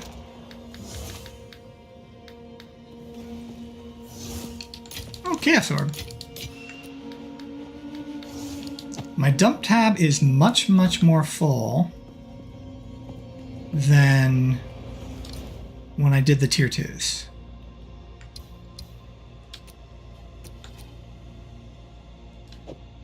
Ooh, maybe not elemental weakness. You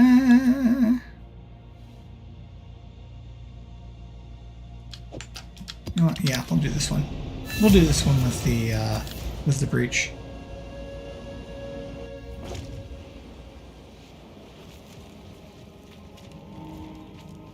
Ew, it's the gross one. I forgot, did I select one with a boss? I think it was just breach and I think it was breach and beyond is what I selected.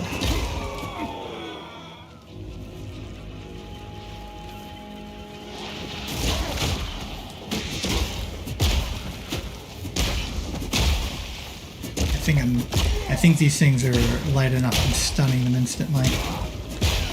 All I can do is just pound them into the gravel. And maybe summon beyond demons! Ha ha ha ha! Welcome. Welcome to Earth. That's what I call a close encounter. Chance shard. Chance shard. Do do do. Use on an item and chance of blue. Get on my way, boulder.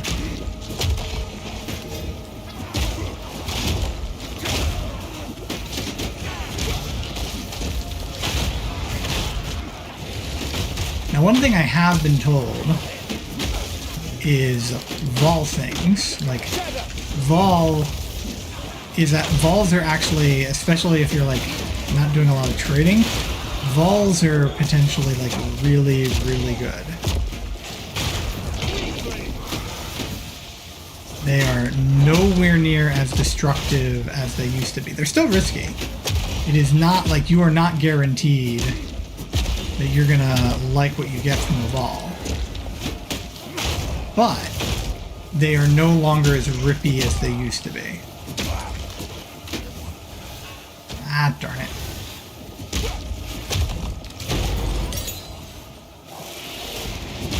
Hopefully that is a... Some of these are high enough tier. Like if that's a tier 16, Spirit Gem, can get my overpower up to 16. Now this feels more like it. I am liking what I'm seeing here, or what I'm feeling here as far as combat is concerned. Still not quite where Act 3 was, but...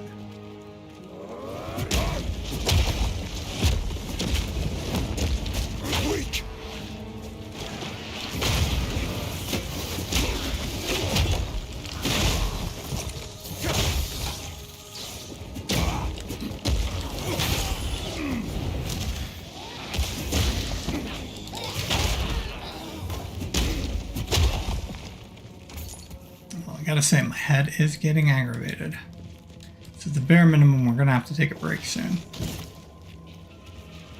So I wanted to finish off the tier 3s, but head might be going, yeah, no, think again.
precursor tablet too. Nice.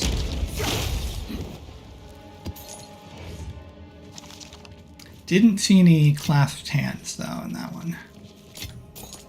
Don't know if I got anything actually good. Got more gems though. Lied about. Last charges gained.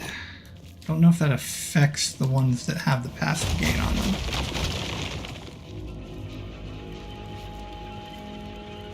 They triggered it down here, right? Somewhere around here.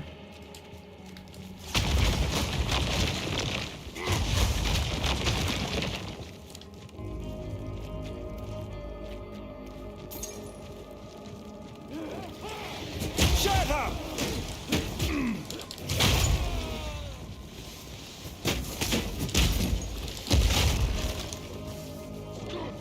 I do think getting precursor tablets has definitely helped out the rewards and the fun factor too. Makes me wish that, like I said, like they did at least like some amount of like special encountering, or encounter tuning, to make it so that you were basically guaranteed to get a precursor tablet at one point.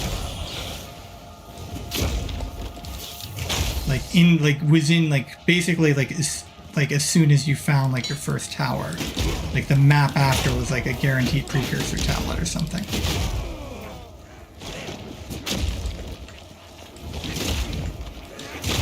The precursor tablets are also feeling like they're a little bit hard to sustain. The good news is you know, obviously they can affect a large area. But they can affect a large area. They don't necessarily do, because there's a certain amount of randomness to which maps get affected by the precursor tablet. It's not like with what were they called? The ones that we put in the sextants. It's not like with sextants where you were guaranteed to have an effect.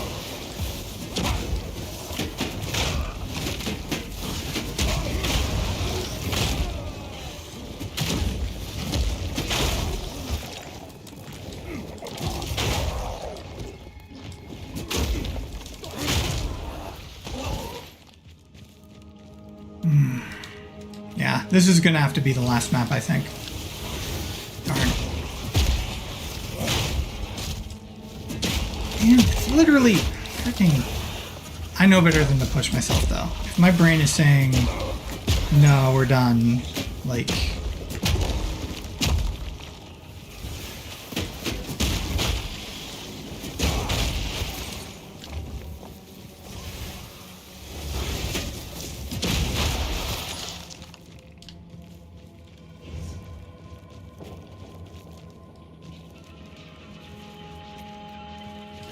Boulder.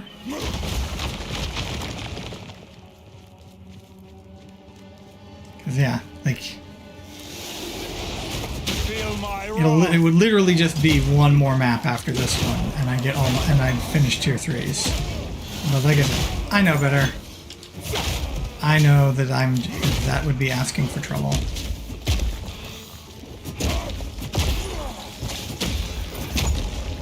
The migraines say, hey, time to take a break. It's time to take a break.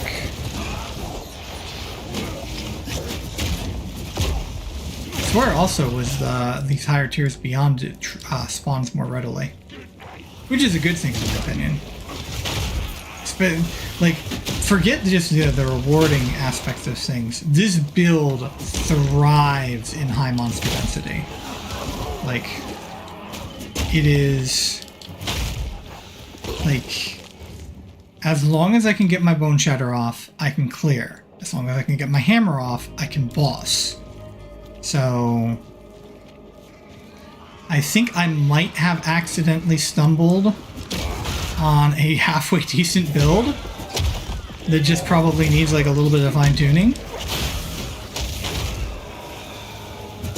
Even as I'm like worried about my durability for when I swap to my two-hander. There might be something I can do about that too. I don't know if I know resist can roll on a two-hander. I don't know if like other defensive stats can. Like obviously nothing beats blocking, especially if I'm actively blocking. Yeah, I gotta be careful here. There's two rares over here. Two rares and a bunch of blues. And dirty blue! And both rares look like they're the same class of monster.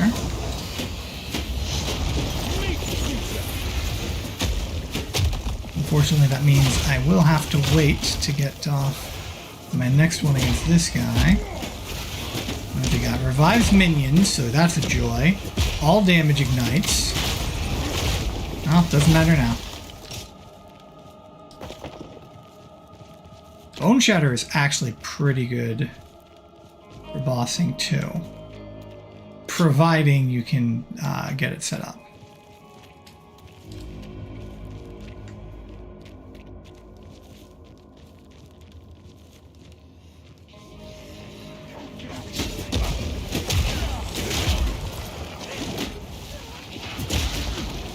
Okay, we're gonna deal with you first.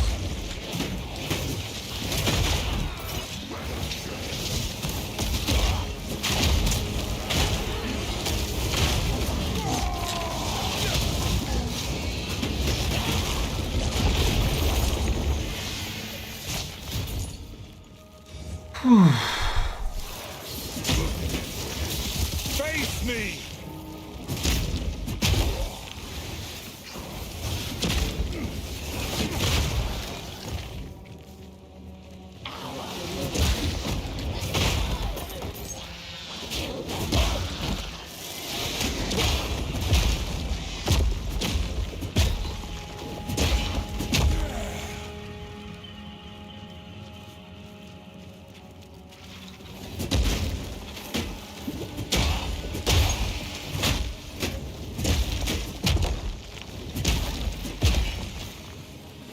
Oh, I've got laundry I forgot to take care of too. It's another reason to take a break.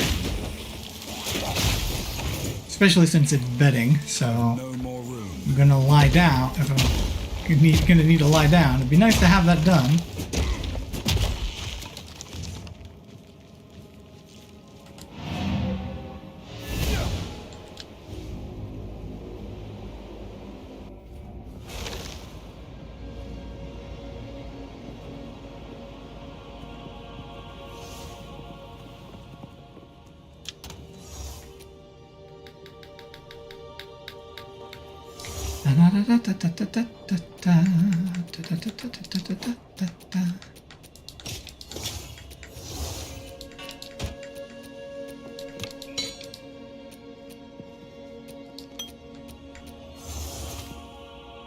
I'll just overflow here for now.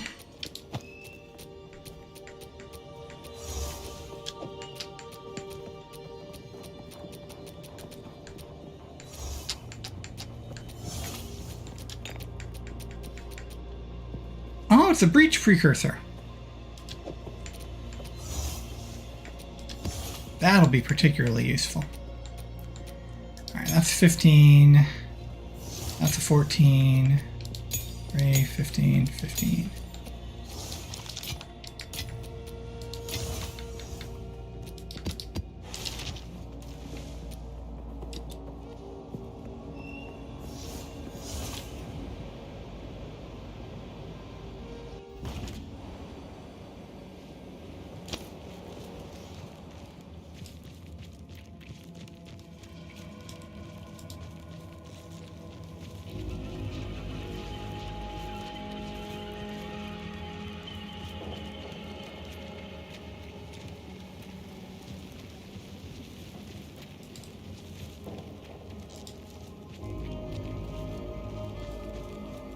Hello. Alright, we're just gonna finish up this map, and then we'll take a break. I'll check on my laundry.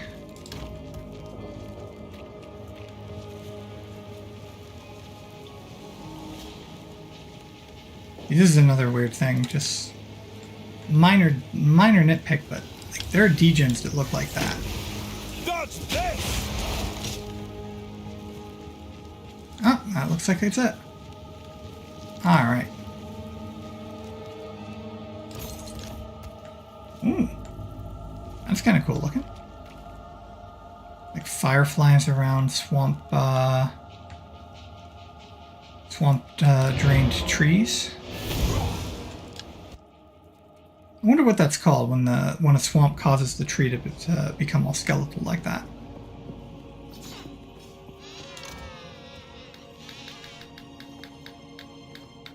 Alright, we'll go this into the overflow. Alright.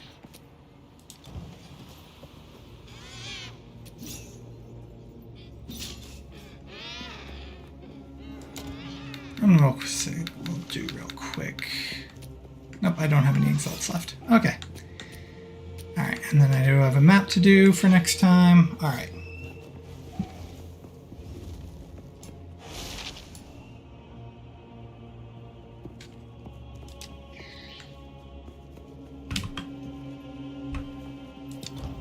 Okay. So again, I'm going to take a break. I'm going to do my laundry real quick. You know, basically rotating out. Might grab. Actually, yeah, I am going to grab more water, especially since my voice is getting hoarse. Might get. Well, I don't know if should try talking around a minute, because there will be a lot of talking in the next section. And then we're going to take a look at Max Troll's Path of Exile 2 tools, and we will set up a build.